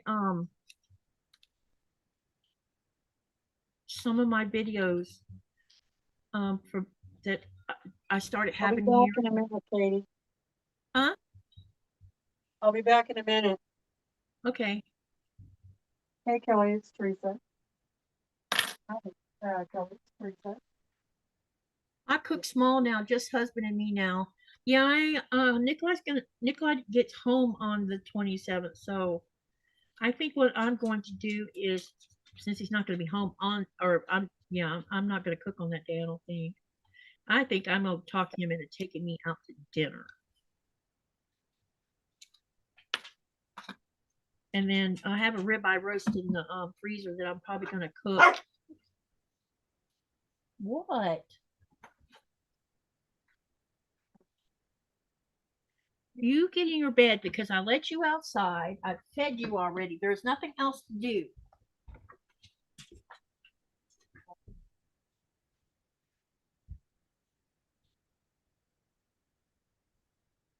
Or is that what you were complaining about if the door was open? Come on, get in your bed.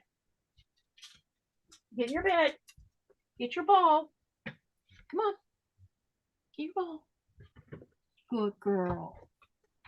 Oops. Okay. I'm sorry about this part. This is a little time consuming trying to take the outer edges of this off.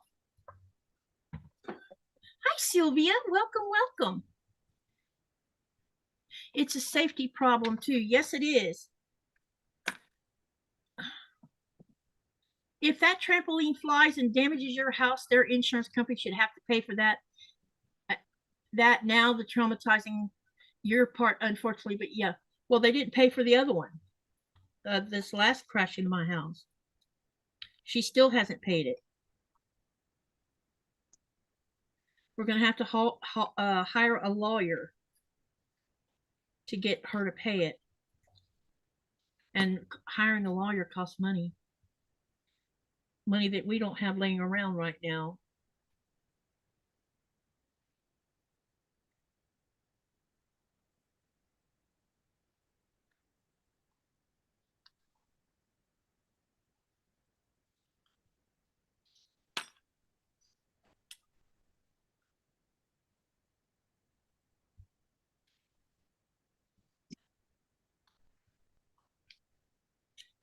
How you doing, Sylvia?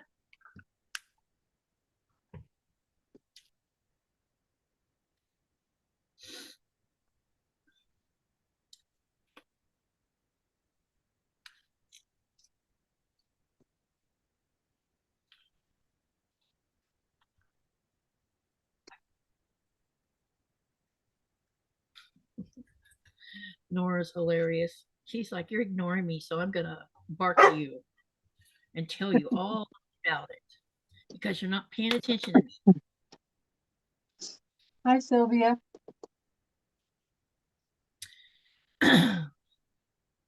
She says, for a little bit as I am on to watch. I need to find me a design board where y'all can see this block.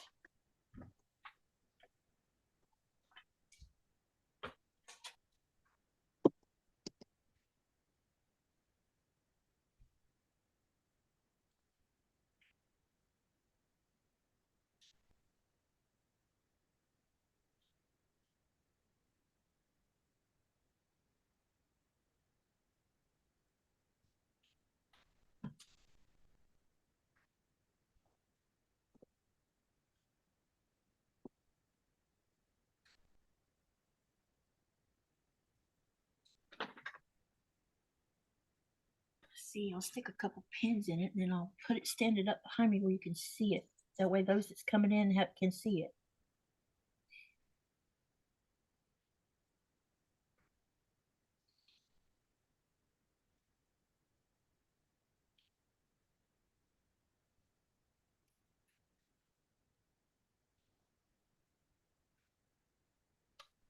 I don't think they're required to have homeowners insurance in Greenland, are they? We have homeownership. We have homeowners insurance, but it's for specific things. What apparently you have to take out a different kind of plan to cover for neighbors' crap. But she didn't have any insurance. Oh, she had insurance, but her insurance company wouldn't pay it either.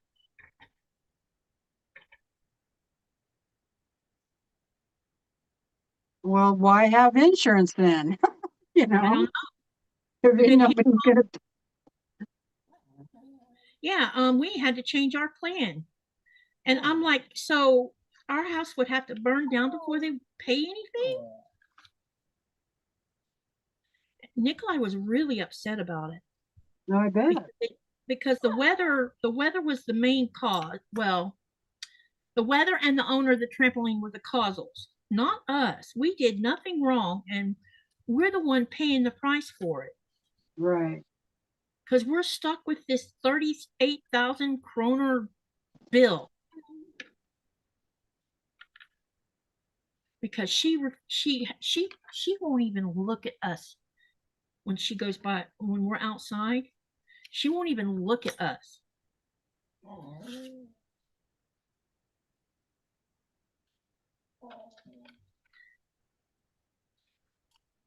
And then she goes and gets another trampoline. Yep. I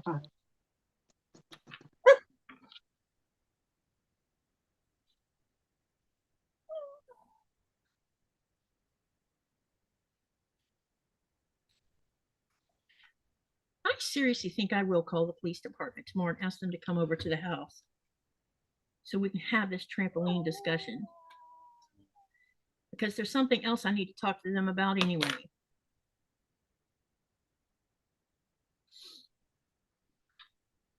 Have machete will travel. But I wouldn't love to If I, if I'm glad I'm not a vindictive person, because if I was, I would have went up there and cut that canvas. But since I'm not a vindictive person, so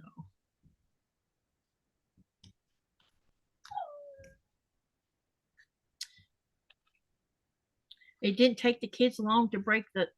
It came with one of those screens again that goes around the sides. It's supposed to be a protection key so kids don't fall off of it, and those kids have already destroyed that part of it. So it has two two of those metal pipes are already broken. So right now it has two sticking up, and the screen's completely been ripped off of it.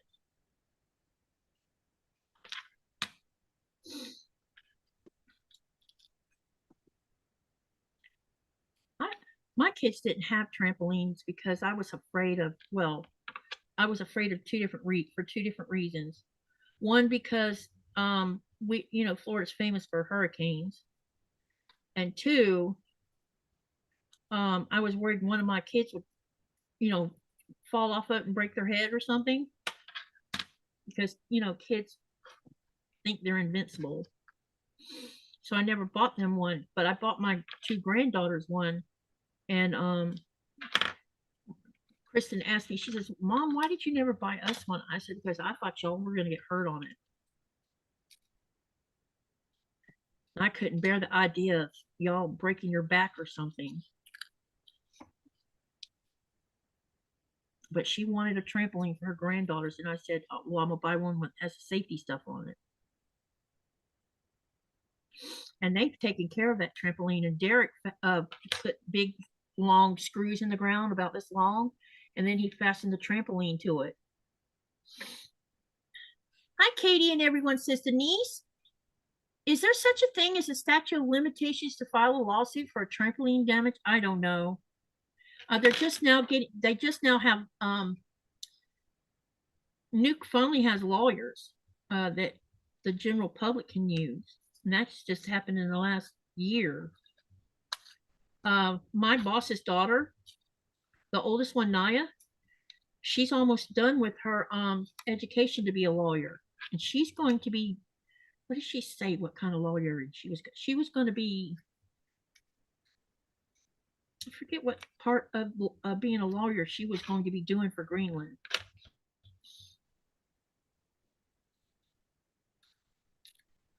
Hi, Raven. Hey, Raven. Hi, Denise. Robin says here in the States it's 2 years. Yeah, and I would have been able to get something done before that 2 years was up. But here things are different. Getting things done is just very difficult sometimes. Nothing goes fast. Or you live in a rural, or you live in a place that's cut off from everything else, where there's not all these things there's no tools at your disposal, put it that way.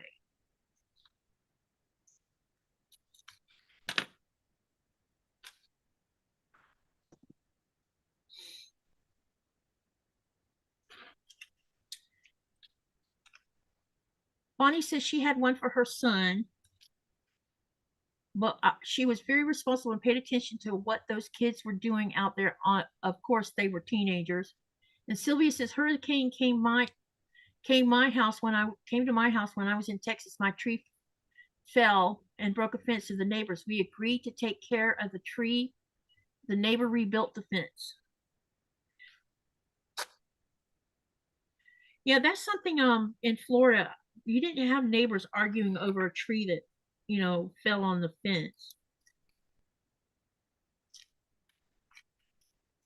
Because hurricanes they're going to do what they want. But I'm pretty sure that people squabbled over it, if if the neighbor wouldn't, come to some kind of agreement to help take care of it.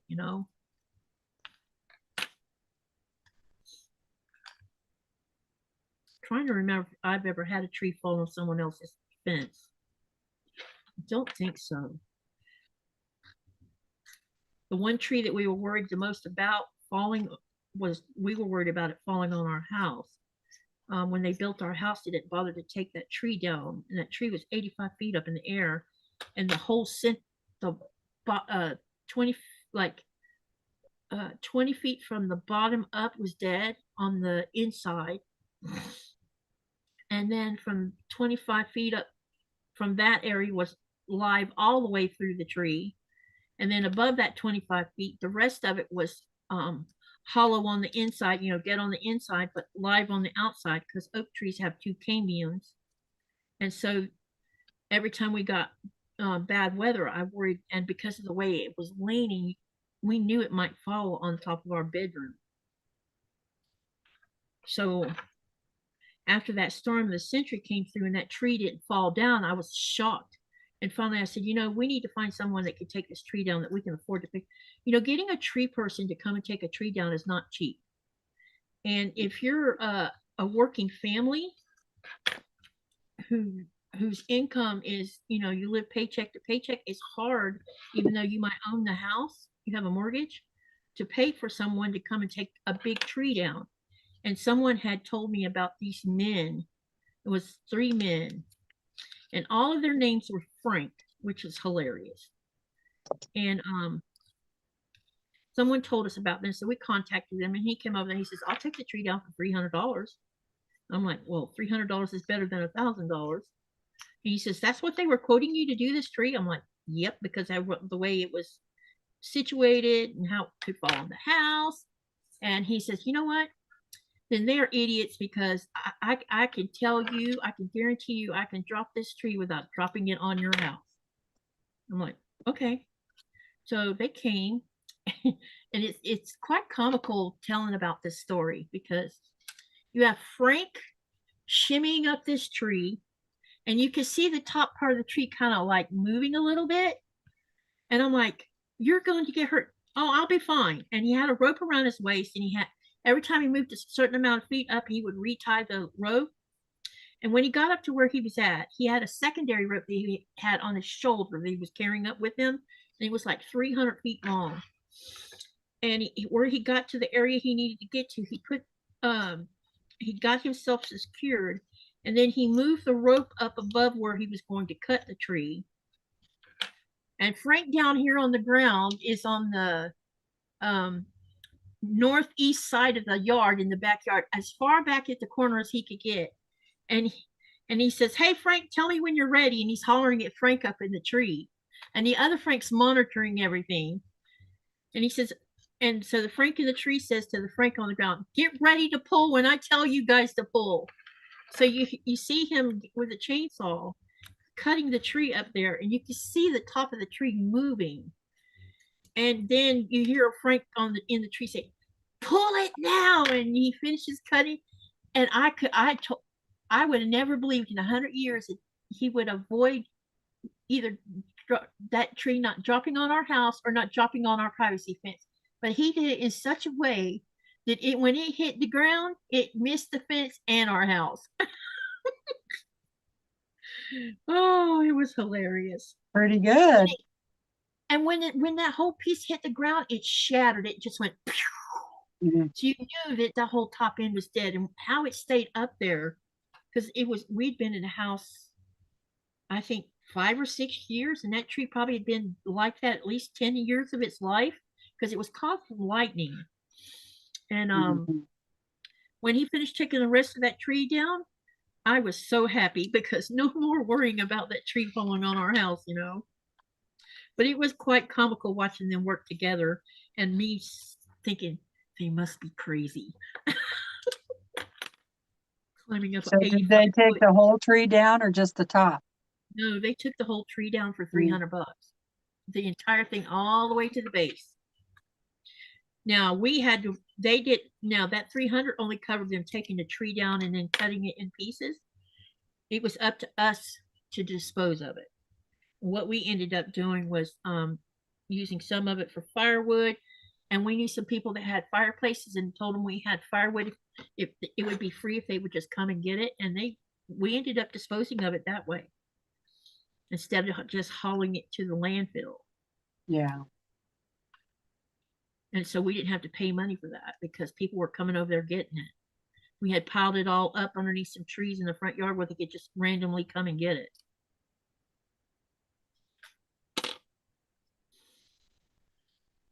And these guys didn't have some fancy crane truck or anything to do it with. So the way they did it, they must have been doing it for a long time, because the way they strategically do it, they knew what they were doing. I was like, I don't believe you, but when I saw it happen, I'm like, they were right. They didn't drop it on the house.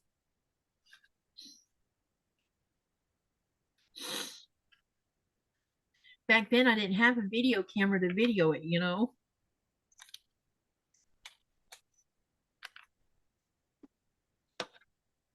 We, I came home one afternoon and I had this big, beautiful tree out in the front yard, and somebody had come along and chopped it. On Uh, purpose? yeah. Ooh. And I was so pissed. I mean, this tree was, it had to be 150 years old. It was really big around. It was like a old maple tree or something. I can't remember now. And the canopy in it was just humongous, you know. I mean, in the fall, yeah, it was a pain in the butt in the fall, Yeah, but especially for me and the neighbors, you know. yeah. But yeah, so I'm like, who in the heck? What is going on here? Well, luckily there were people came back to finish doing the cleanup, Uh-huh. and it was actually the local um, phone company, Yeah. but they cut down the wrong tree. Our neighbor had hired them to come and cut the neighbor's tree, and Oh they no. cut our tree instead. I'm like, how can you mix that up? That tree is in our yard, and the neighbor's tree is in their yard. So how can you mix those two up? You know, they were Somebody going to give us $2,000 for that tree for their mistake. And I'm like, no, you know, I wouldn't take it, but I would have taken it. it it wasn't like completely gone. It was still like maybe 30 foot tall, No. 20, but it was all trimmed up, you know. There was so then all you get back is all these suckers, you know, for Yeah. branches. Yeah. You get like a tree bush. Yeah, it's because they didn't take the root out.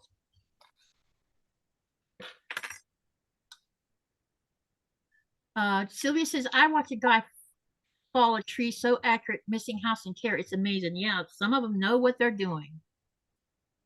And then Bonnie says, I have a big maple in my backyard that is 16 years old, and they want about 10,000 or more to take it down, take hers down. And I said, I can't afford that. Yeah. Yeah, that's ridiculous. 10,000? People have gotten greedy, man. Yeah. When I say I thought $1,000 was being greedy for a half hour of work if you have a bucket, you know, not a bucket of crane. I don't. I think that it took Frank and them about 2 hours to take that big tree down.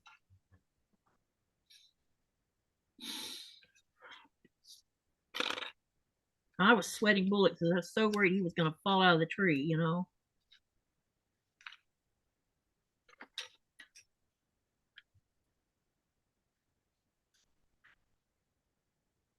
But it was one. The tree was a white oak tree, and so that tree was probably very old to be so tall, because the white oaks grow straight up in the air like maples do. So it takes a long time to get that size.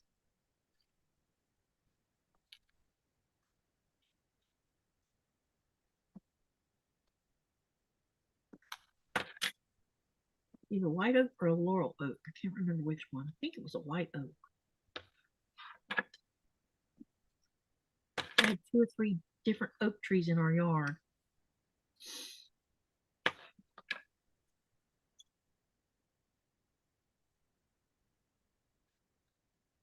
wish I could grow oak trees here, but the wind would probably destroy them here.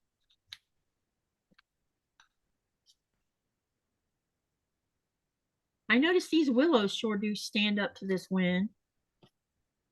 My Arctic willow trees, they're getting big, especially the one in the side that I planted.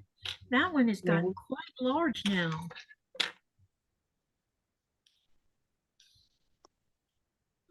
I'll have to take a picture of it next spring after I clean it up and fertilize it, because it's doing really good. And I have planted 3 poplars right on the back side of it. So, and the laurel is not the laurel. The willow is protecting it from the winds, the 3 young ones. So by the time they reach a big, nice size, they should be good and strong because they're out in the open and not, where they have a buffer. Yeah.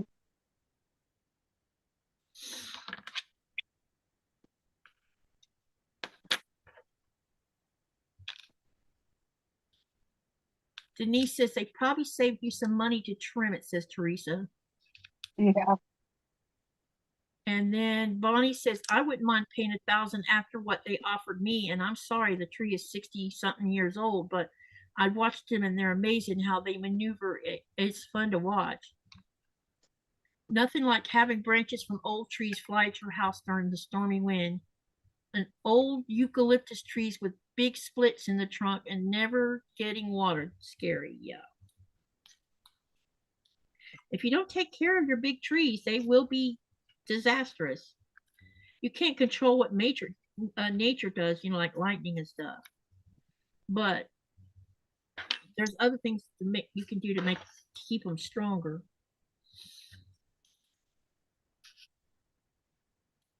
I was amazed when I went to Fort Wayne, Indiana, for that IRC party I went to a long, long time ago. They had old ironwood and hop hornbeam trees. Oh my God, they were massive up there. I'm like, they're so beautiful. And they were everywhere in Fort Wayne.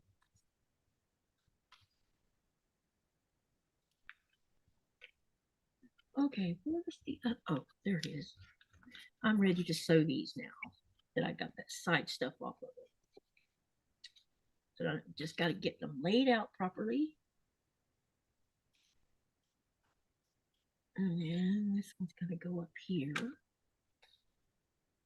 And this one, nope, about to get this wrong. This needs to go here. And this one up here. And that one right there. Okay, now we can start sewing these together.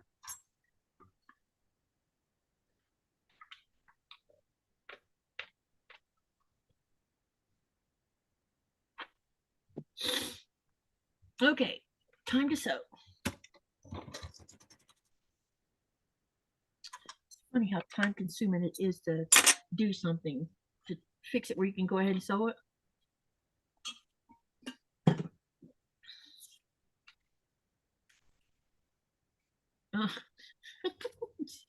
I missed one. Thought I got it all off of here. Dang it.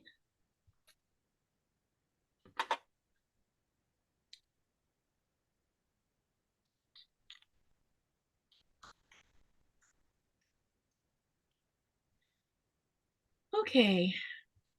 Let me see. What can we talk about? How's your poll going? My what? Oh, the poll? A poll? Yeah, I put up one of those vocabulary polls again. And the question is what is the modern equivalent of the word beseech? And yeah, so right now the answers I gave, option 1 is threaten, option 2 is offer, option 3 is beg, and option 4 is demand. And so here's where we are on percentages so far. I'll wait till almost right before we get ready to stop. 0% has voted on threaten.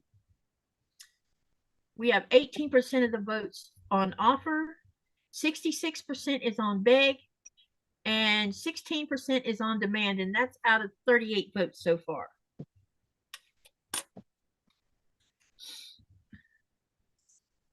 Katie, you have decided how you're going to do the final quilting. Have you just, oh, I'm not going to quilt it. Sherry is going to quilt it. Sherry Yurton, she's going to do the quilting on it. Because once I send it to the United States, it's not going to come back. It's going to go straight to California. But I'm behind right now. I should have already had this in the States. But I went and got sick.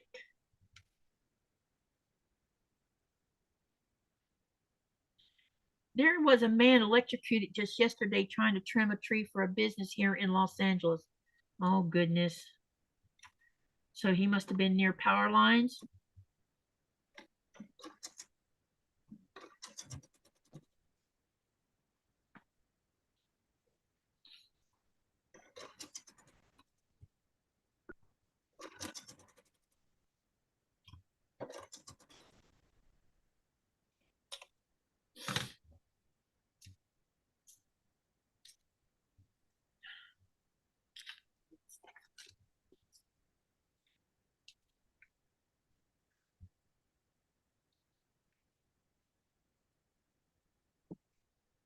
So, those of you who's been here since the beginning, what did you think about how the numbers um, turned out for the polls for the next 4 blocks, for the 1,000 block?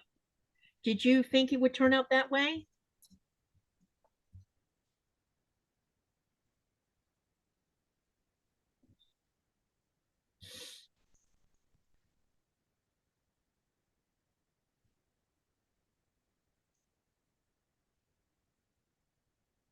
Sylvia says, nice. I think I'm going to hire my dragon fruit.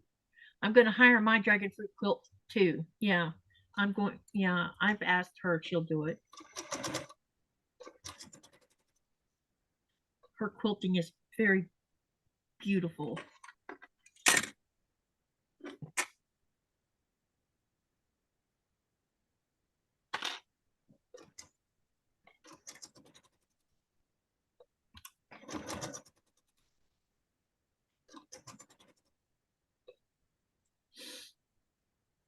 Okay, let's do this next one.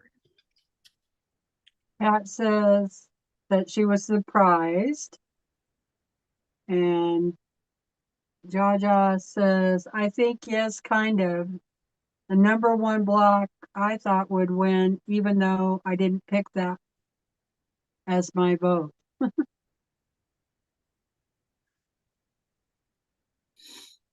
Rita says, interesting numbers. I figured it would be more even though. Rita says, I have dragon fruit all over my front yard now.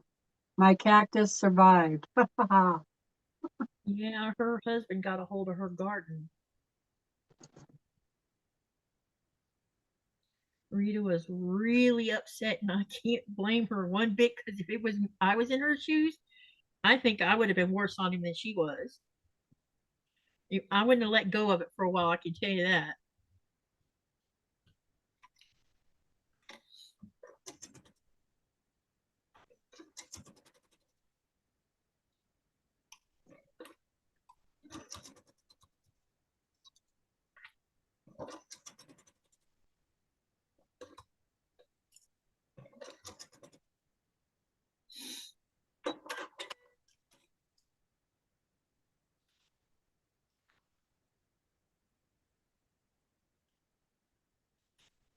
All right, I'm gonna take this over to the iron and stand up and do this. Ooh.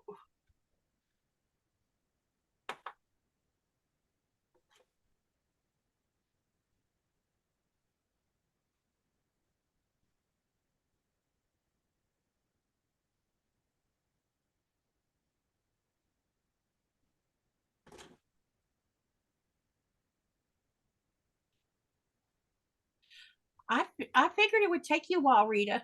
I know it would take me a while because that hurts when someone just does something like that.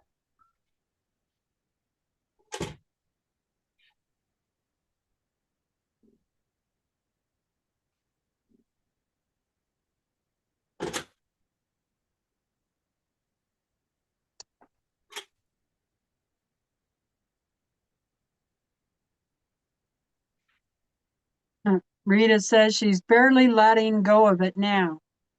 Yep.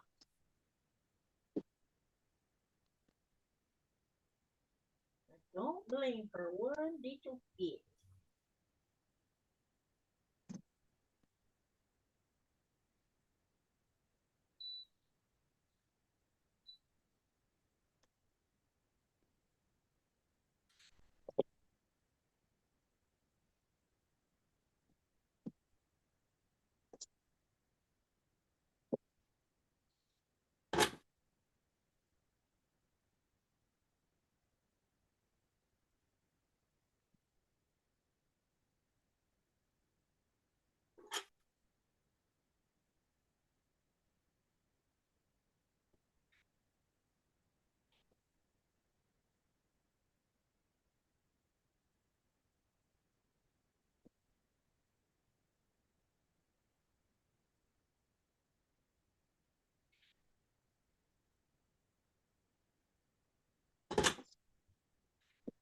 Rita says, I had an old antique wrought iron bench that was decoration only. Told hubby never to sit on it. Yep, he sat on it today. And I tell ya, grumble. Probably fell apart. Not good. Robin says $4,500 to remove 3 trees from my yard this year. Ouch. All they did was cut them down. I spent another 1,000 cutting them up. Oh my goodness.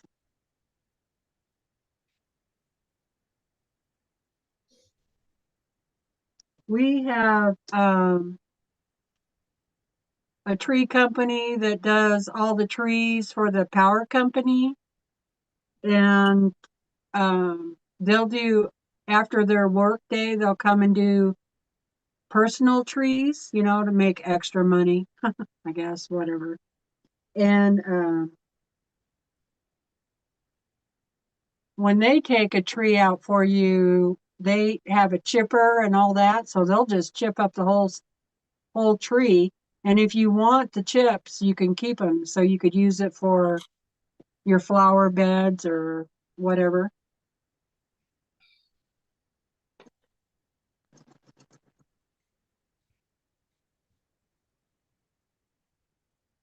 Depending on what kind of tree, not all trees would be good for flower bed mulch, but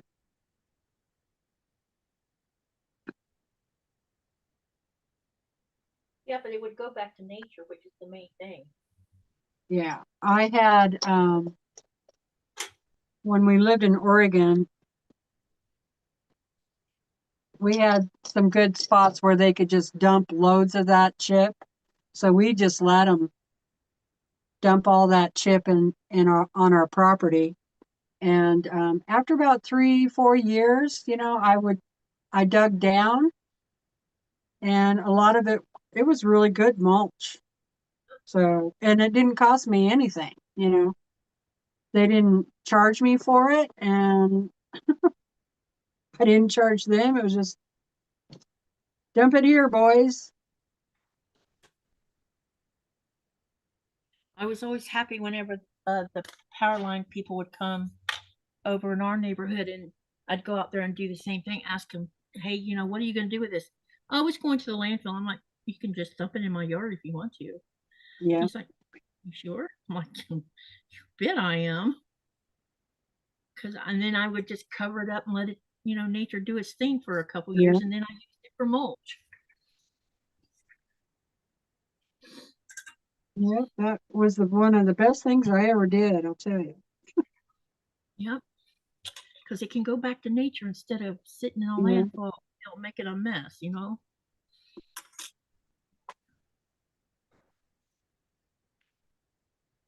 True believer in letting things go back to nature when they can go back to nature.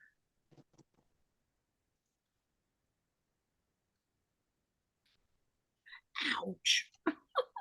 I just poked myself. wow.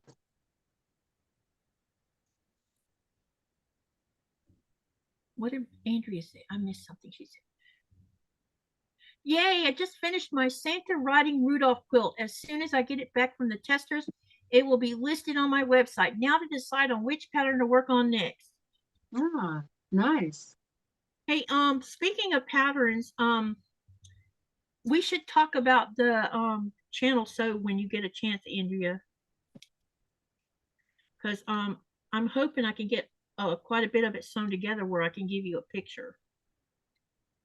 I hope, or either you can use a picture from your own because I know you were making the quilt.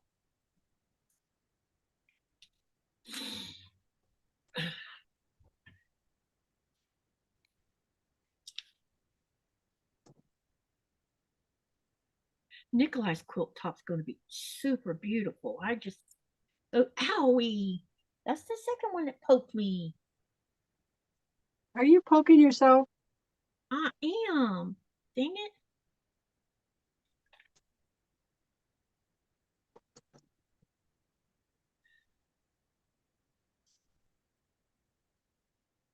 There's more straight pins than usual in this bowl because I found a bunch of them up underneath my desk.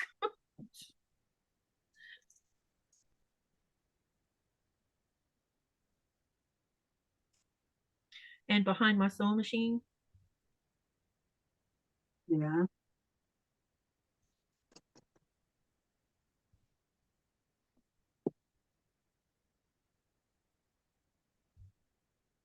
Andrea says she has several layout ideas too. Cool.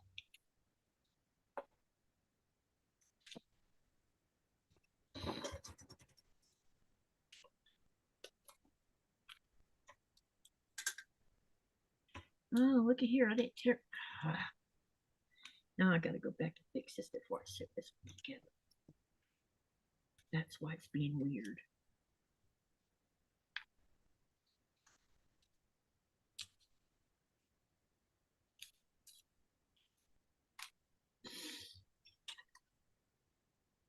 You guys do the time change over there? Yeah, we did. We did it a week before the United States did. I thought we weren't supposed to be time changing anymore, but I guess they changed their minds. There was some argument about um it messing up something to do with up north. I don't know what, but something.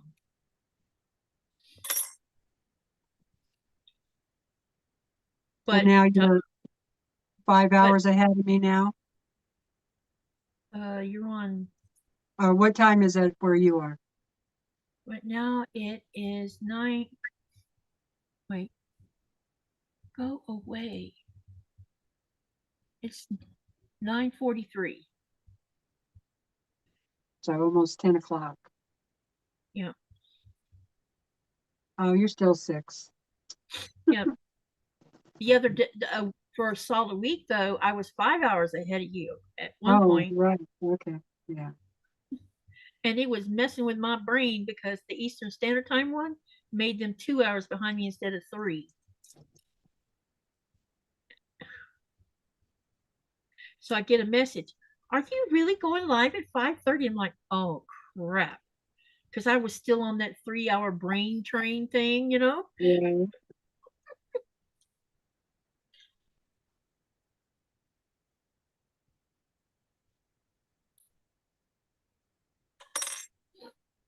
I told Nicola, I'm like, this is so frustrating. Now we don't when our time goes forward in the spring, it's way later when it does it. It's like May or something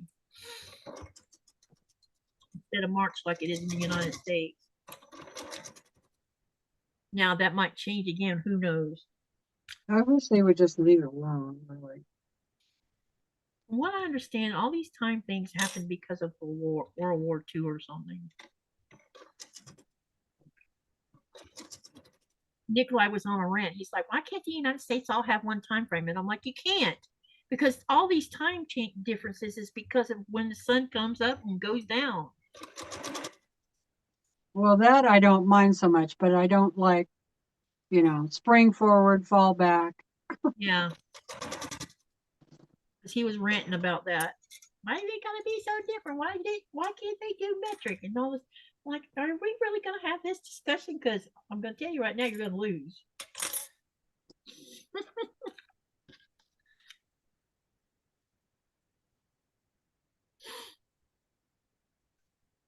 I said, you're not the first person to ask that question.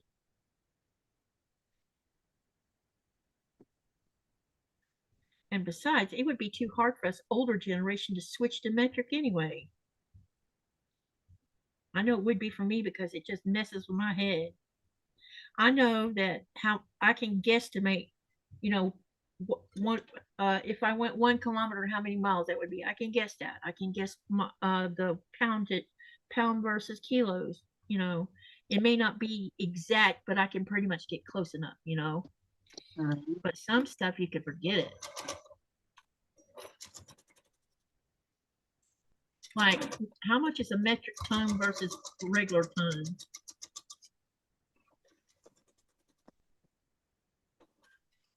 All right, this Avast thing is driving me crazy. Go away.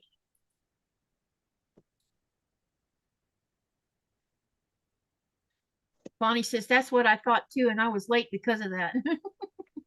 We were supposed to stop it, and I wish they would, says Bonnie.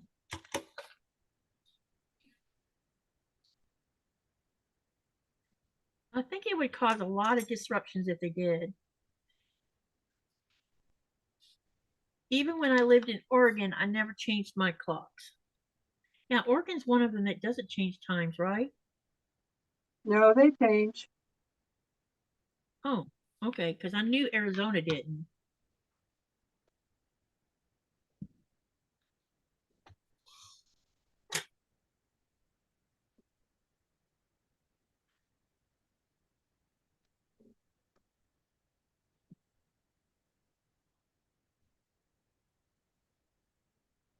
Idaho has 2 time zones. Does it? Yeah. What time zones are they? Pacific and Mountain. Oh, so I'm in part of Pacific. I'm in Pacific because I'm up north. And if you go about 100 miles south of here, that changes to Mountain Time. okay, got you. That would be trippy. But you know, Florida has two time zones too. It has Eastern Standard Time, but the middle of the Panhandle it changes to Central Standard Time. Really? Yep. Hmm.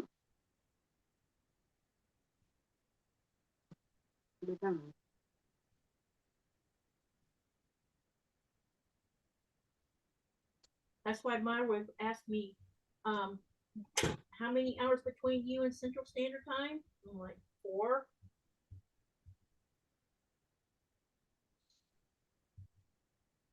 Okay, I'm all done with my quilt.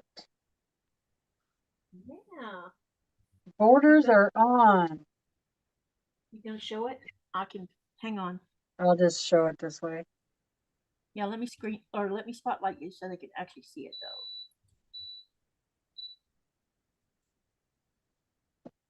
Wow, that really does look good.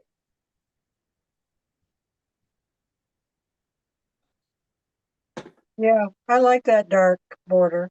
Dark, it definitely works. That looks good, Teresa. Thank you. So another one to hang up in the closet. Is hanging them better than leaving them folded? It is for me because I don't really have any place to put them. You know, mine's sitting on a table right now. So they just get folded like this.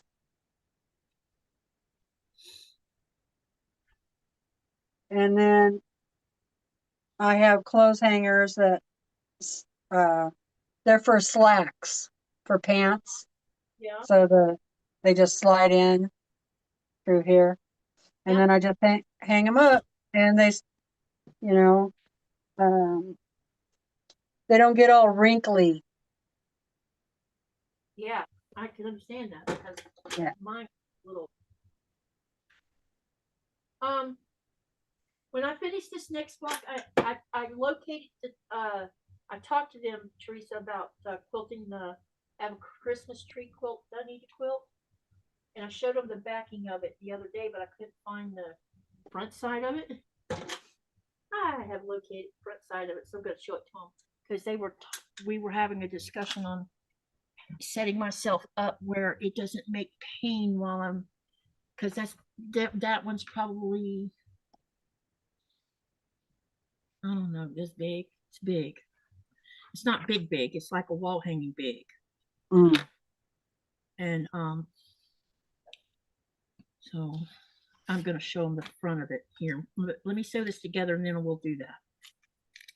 Okay, just make sure I got everything turned the way it's supposed to be. And I am going to verify with a picture. I got a headache. Uh-oh. Look what I did. I put this in the wrong spot. Uh-oh. Boy, those sure are tiny, aren't they? Yeah, these are 4-inch ones. I sewed this on the wrong.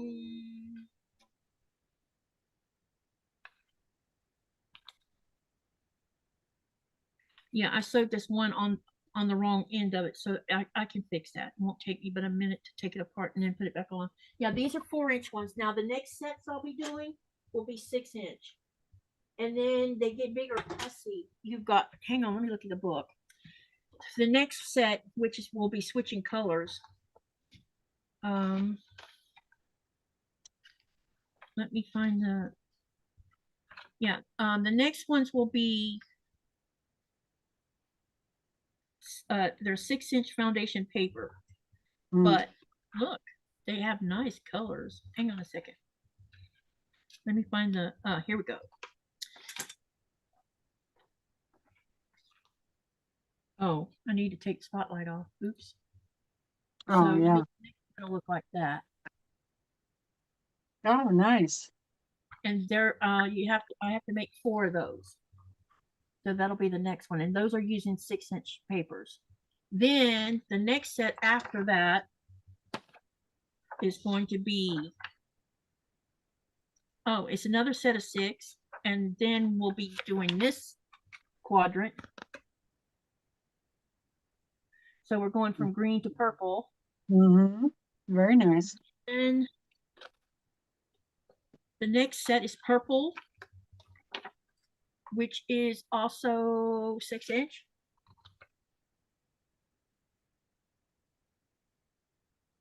Nice. And then. And you got that from the Fat Quarter Shop? Yeah. And the last one is going to use 12-inch foundation paper and let me see here. Just so this is strategically placed in different spots of this. Okay, so when you start sewing it together, that's what it's going to look like. Each wait, you have to make 4 of these, so you're gonna have 4 of these to make. Yeah. Then it turns into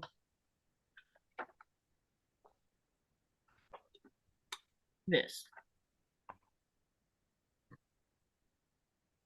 Oh, nice.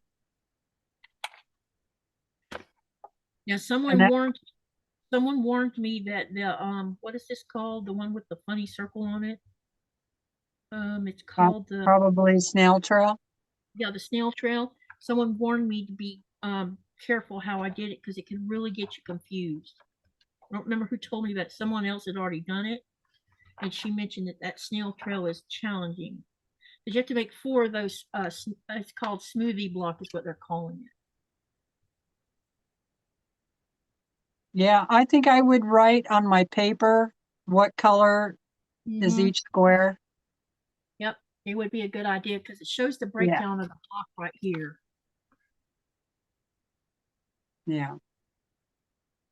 I'm gonna have to be really careful because I will be wasting fabric if I don't. When I was doing that paper piecing that big tiger, Mm-hmm. That's what I had to do, even though it had number codes for what colors it was. Well, I couldn't remember those. So I actually wrote the color down, to keep Finish the track. Pat says finish the paper piecing for last week's block. Put one together, but the other three will need to wait until tomorrow. When you get done, I can't wait to see a picture of it. She's doing the I don't know if you saw this or not, Teresa. This was last Friday's 1,000 block block, and it has paper piecing in it on the corner. The four corners are I paper piece. I hear you, Sherry. Oh, nice. Is Sherry in here? Well, with Cheryl. a Cheryl. But you is see it that? Cheryl? Oh, Yeah. no, it's Sherry. Are you Sherry talking about? Cruz. Yeah, there's an L in between that Y and K. No, it's an I, isn't it? No, I think it's an L. But it could be wrong. She spells it like my sister Oh, it spells is her. an L. Okay. Sorry. Yeah, my sister Okay, spells her name that way. Cheryl. Sorry about that. I will post it when I put it together, says Pat. And Jean says, yes, the snail is a hard block, easy to get mixed up. Well, I'm glad everybody's warning me of that because that means I have to be really careful. Let me see what time it is. Let's see, 7:30, 8:30, 9:30. So I've been going 2.5 hours now.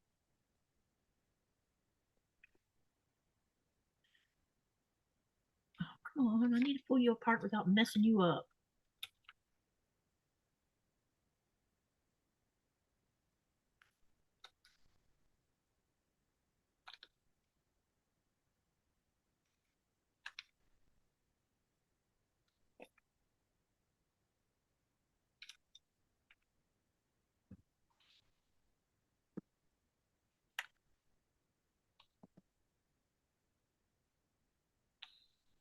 So as you can see, I made a mistake on this second block, but it's okay. We can correct it.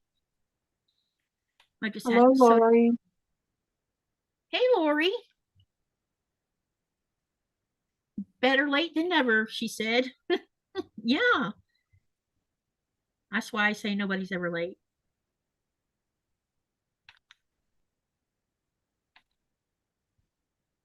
What's what's getting kind of challenging is the people that you normally watch lives, and now you're finding there's other people going live that you also know at the same time.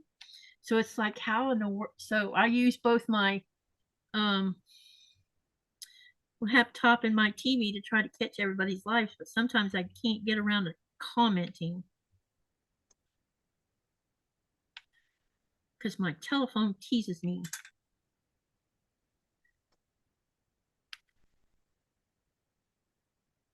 I'm going to answer a question. Are Sure. you are you talking about the little quilts I'm hanging on the wall up here behind me? If you are, I just use uh,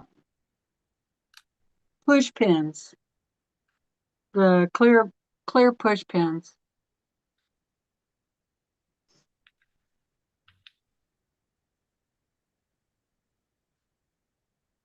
How big is that room? I mean, what's the measurements? Um,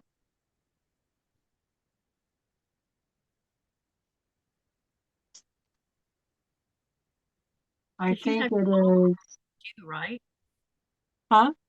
Your long arm is also in there, right? Yeah, That's why I was wondering how big it was to have the long arm in there too. I think it's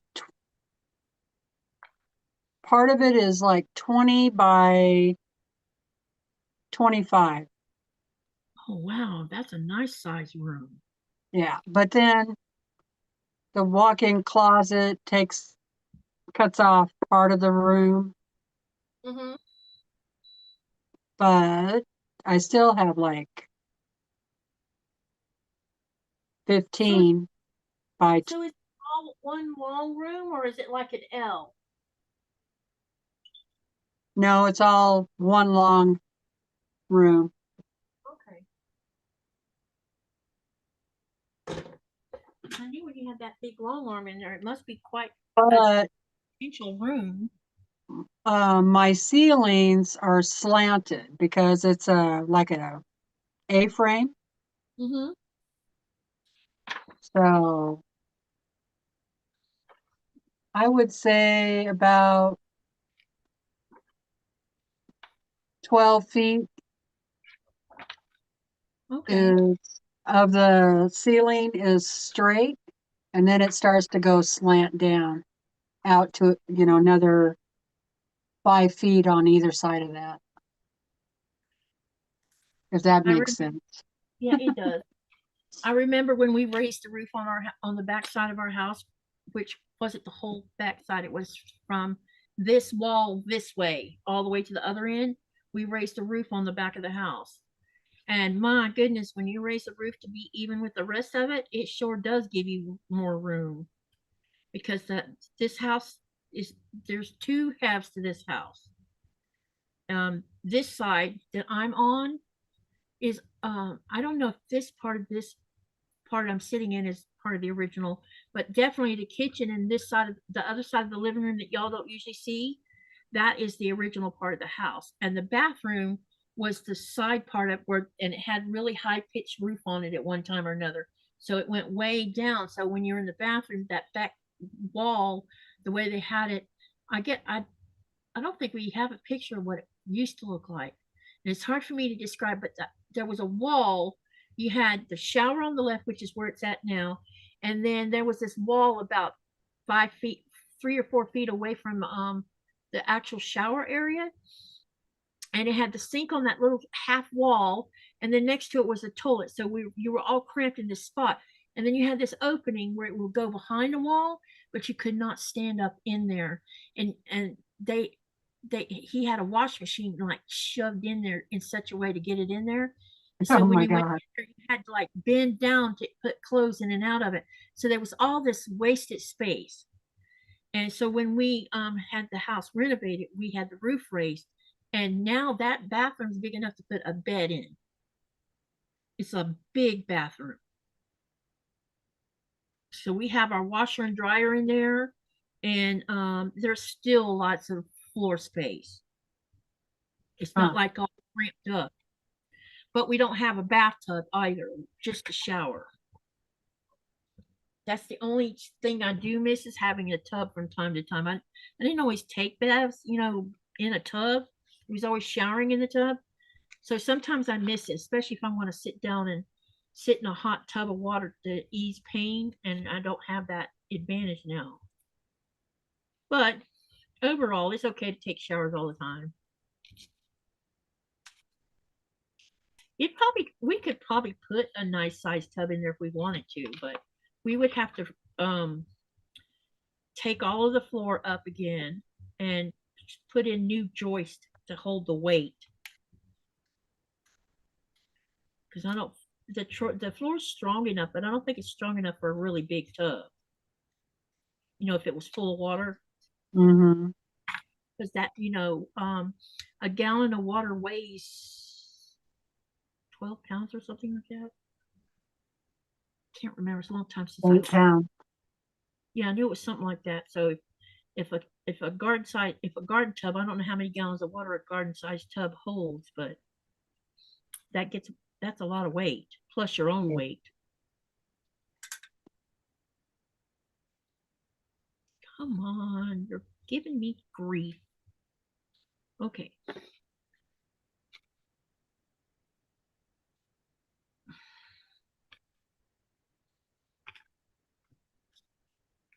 All right, let's get this back on here. Stroll. Oh. Carrie says, have to run, have fun. According to the time, the content creator has told YouTube they were going live. Who? Who's going live? She said, YouTube, she's talking about YouTube, tells you when the person you're subscribed to is going live. Yeah, but it doesn't always do that. It's like you gotta. A lot of times, I end up going over to your channel and manual. You know, when you put up new, um, like you're setting up more than one live, I'll go over there and turn the notifications on of each one of them, and then I'll get a notice. But I have the all notifications on their each person's channel, but I don't always get a notification that way. It's very strange. Yeah.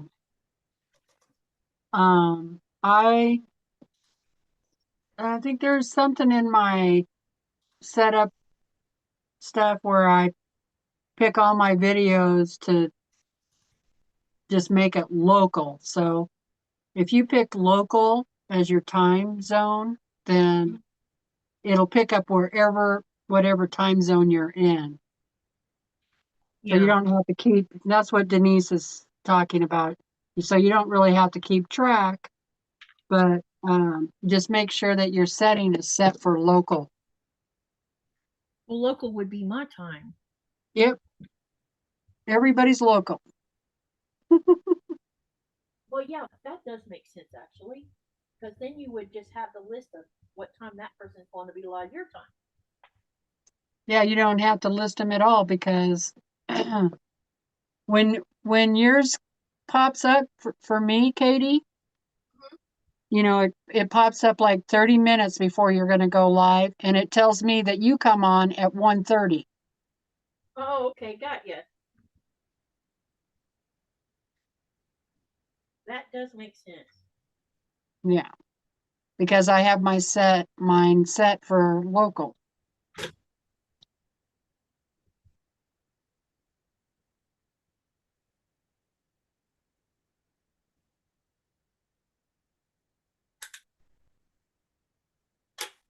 I really wish I could find me a small mini iron that I could have at the desk. Oh, I know, Denise, I really miss taking a bath, but I have a hard time getting up out of the bathtub now. But I definitely would not buy one of those walk-in bathtubs. My mother-in-law had one of those installed. Number one, they are really expensive. And number two, you got to sit there while the water fills up. And that's cold. Sitting I there in the bathtub waiting for it to fill up so you can take a bath. And then you have to sit there and wait for it to drain so you can get out. Yeah, I did not like that bathtub at all. always worried about those kinds leaking. Yeah, and she didn't get the full wall panel.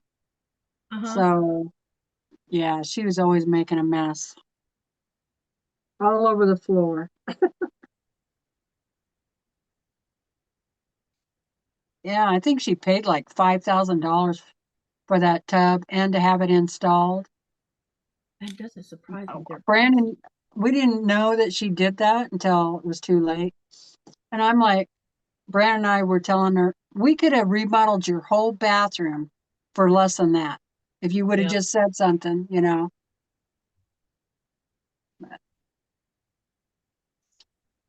The rain is coming down sideways here, says Jaja. Well, I'm going to have to go. I have got a headache and I need to go get something for it. Thank you for hanging out with me. Well, thank you so much for having me. I appreciate it. I've missed sewing with you. Been a minute, huh? Yeah, it has been a minute. I think life kind of got in the way a little bit. I hope you get to feeling better though with your headache. Thank you. Hey, if you have clear skies tonight, you might want to go outside and see if you can see any northern lights. Because the Okay. next last night, tonight, tomorrow night's supposed to be very strong ones. And since you live in the northern part of the United States, you might be able to see them. The problem is all the mountains around me. Mm-hmm. So it's hard I'm not on top of the mountain, you know. So the Oh, mountain blocks my view. okay. I wasn't sure if you could just walk outside and look up at the sky I'll, or I'll not. try. I'll see if I can see it, but Someone posted some pictures from, where did I see them come from? I am pinning this on the wrong side. Um, it was a Canadian picture, and my goodness, there was reds and purples in it. It was pretty. oh wow. Because that was a big CME that hit the atmosphere yesterday.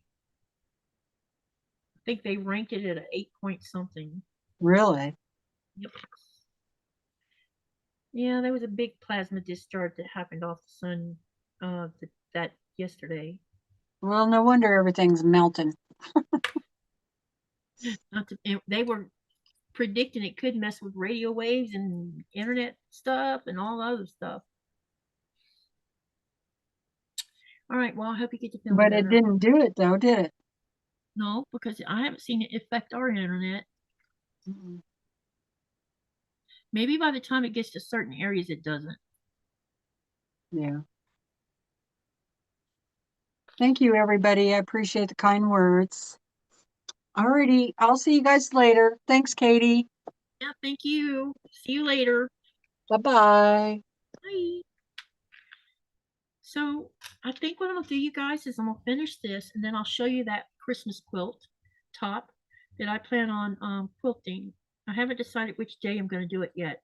I need to sandwich it, get all that done, and I'm gonna have to clear off a table where I could tape the back to the table, and then try to get everything straight. So I'll show it to you in just a minute. Can always finish this later. I'm trying to see. Well, I'm less a little over 15 minutes away from the 3 hour mark. So maybe I'll stop doing this and finish this later. I can finish this tomorrow. And let's look at that quilt top.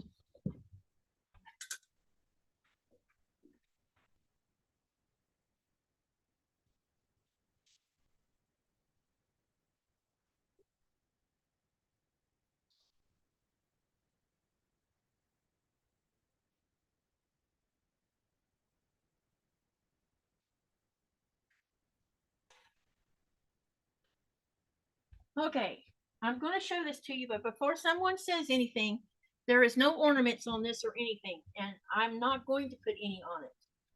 It's going to stay just the way I meant it to stay.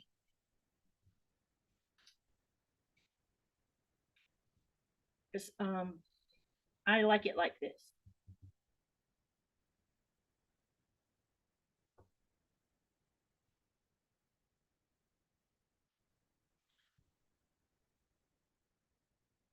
So this is the front of it.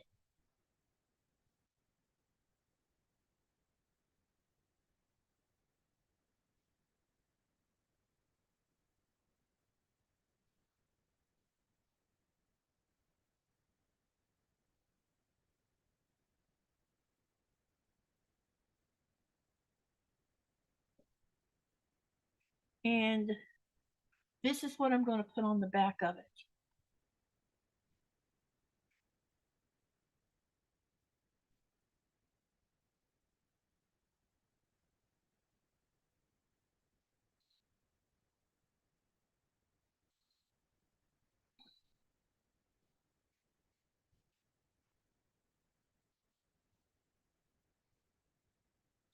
This is the back.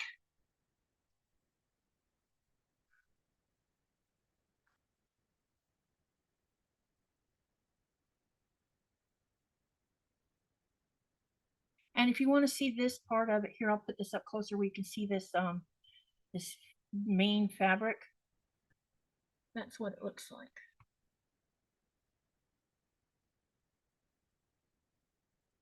So I need to measure it, and then I don't know the exact size actually. Let me see if I can do it by folding it in half because it's the same size all the way around. Let me see if we can do an estimate. Okay, so 4. This is probably about, let me get a tape measure.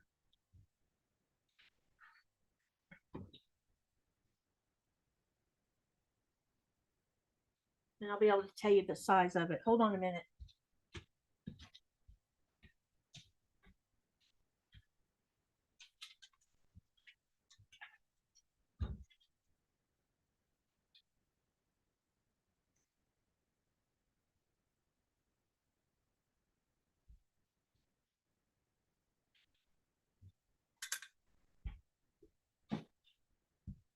Okay, let's see what size it is.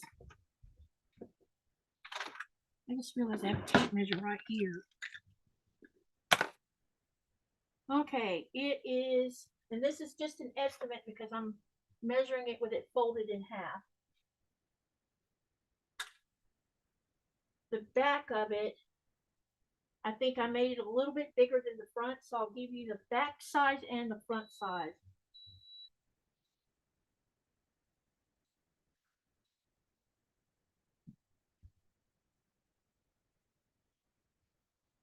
So it's 56 squared. And then let me check this size of the actual front of it, because I intentionally made the back bigger.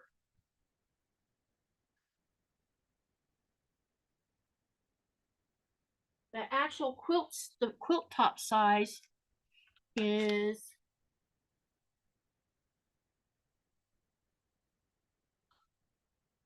50 inches squared.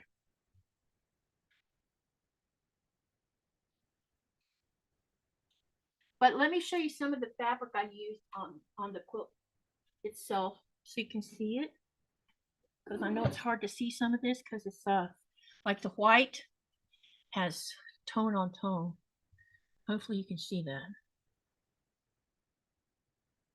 And I used 2 styles of that. The border has a different type. You can barely see the little polka dots. So, and that's what I plan on quilting this month of November. Okay. Now, I want to remind everybody, tomorrow we are doing another 1,000 block.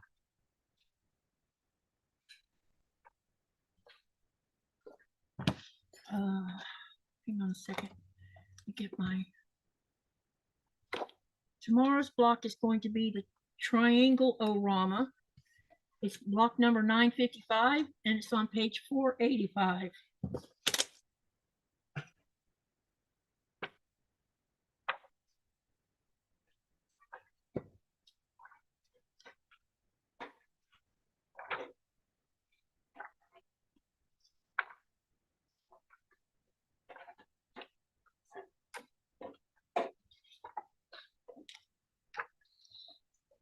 It's this block. That's what we're doing tomorrow night. So tomorrow when I get early tomorrow, I'll get all the fabric cut out.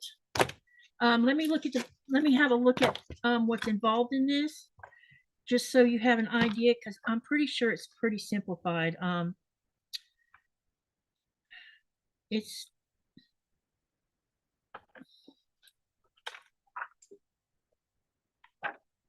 not that complicated.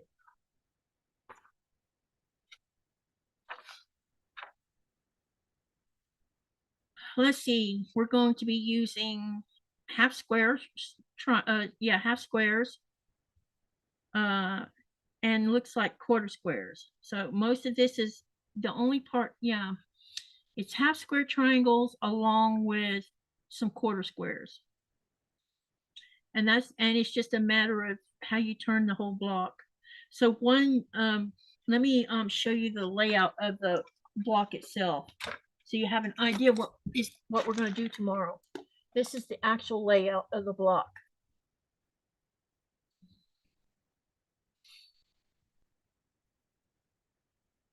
So this can be a lot of fun. You can get really colorful with this, and probably I'm going to.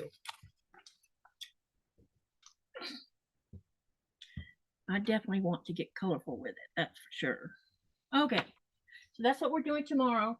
And then Saturday, we're going to continue on with working on my Tula Pink stuff. Shonda will be joining me tomorrow on the live as well. So I'm not sure what she plans on working. It's tricky looking, but it's not going to be that hard, I don't think, as long as you don't forget what you're doing. Also, I think I know that I haven't rescheduled the giveaway for the 6 gift cards for those of you who filled out the Google form to participate in the giveaway. So I'm probably going to schedule the giveaway for, let me see, 29th, 30th is on a Sunday. Let's schedule the giveaway for November the 29th. Let me get a pencil to write that down. I haven't deleted the original posting about it, but I just need to change the date. So let's do that. It'll be live on the 29th on my usual Saturday. And so it's the 6th gift card celebration for hitting 5K.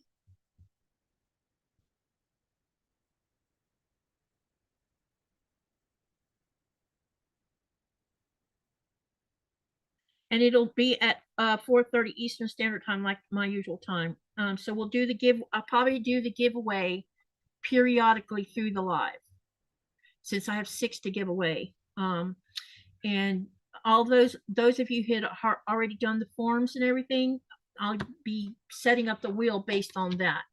I've already checked everybody's.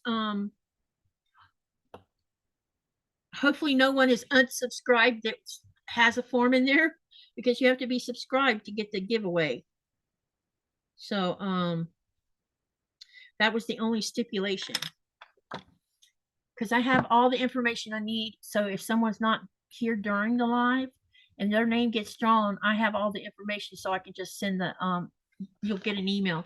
And I will remind everybody over the next 3 weeks about this, so you don't forget, because when I get ready to buy the gift cards, you need to make sure you check your email. If you don't check your email, because that's how you're going to know that your gift card's ready.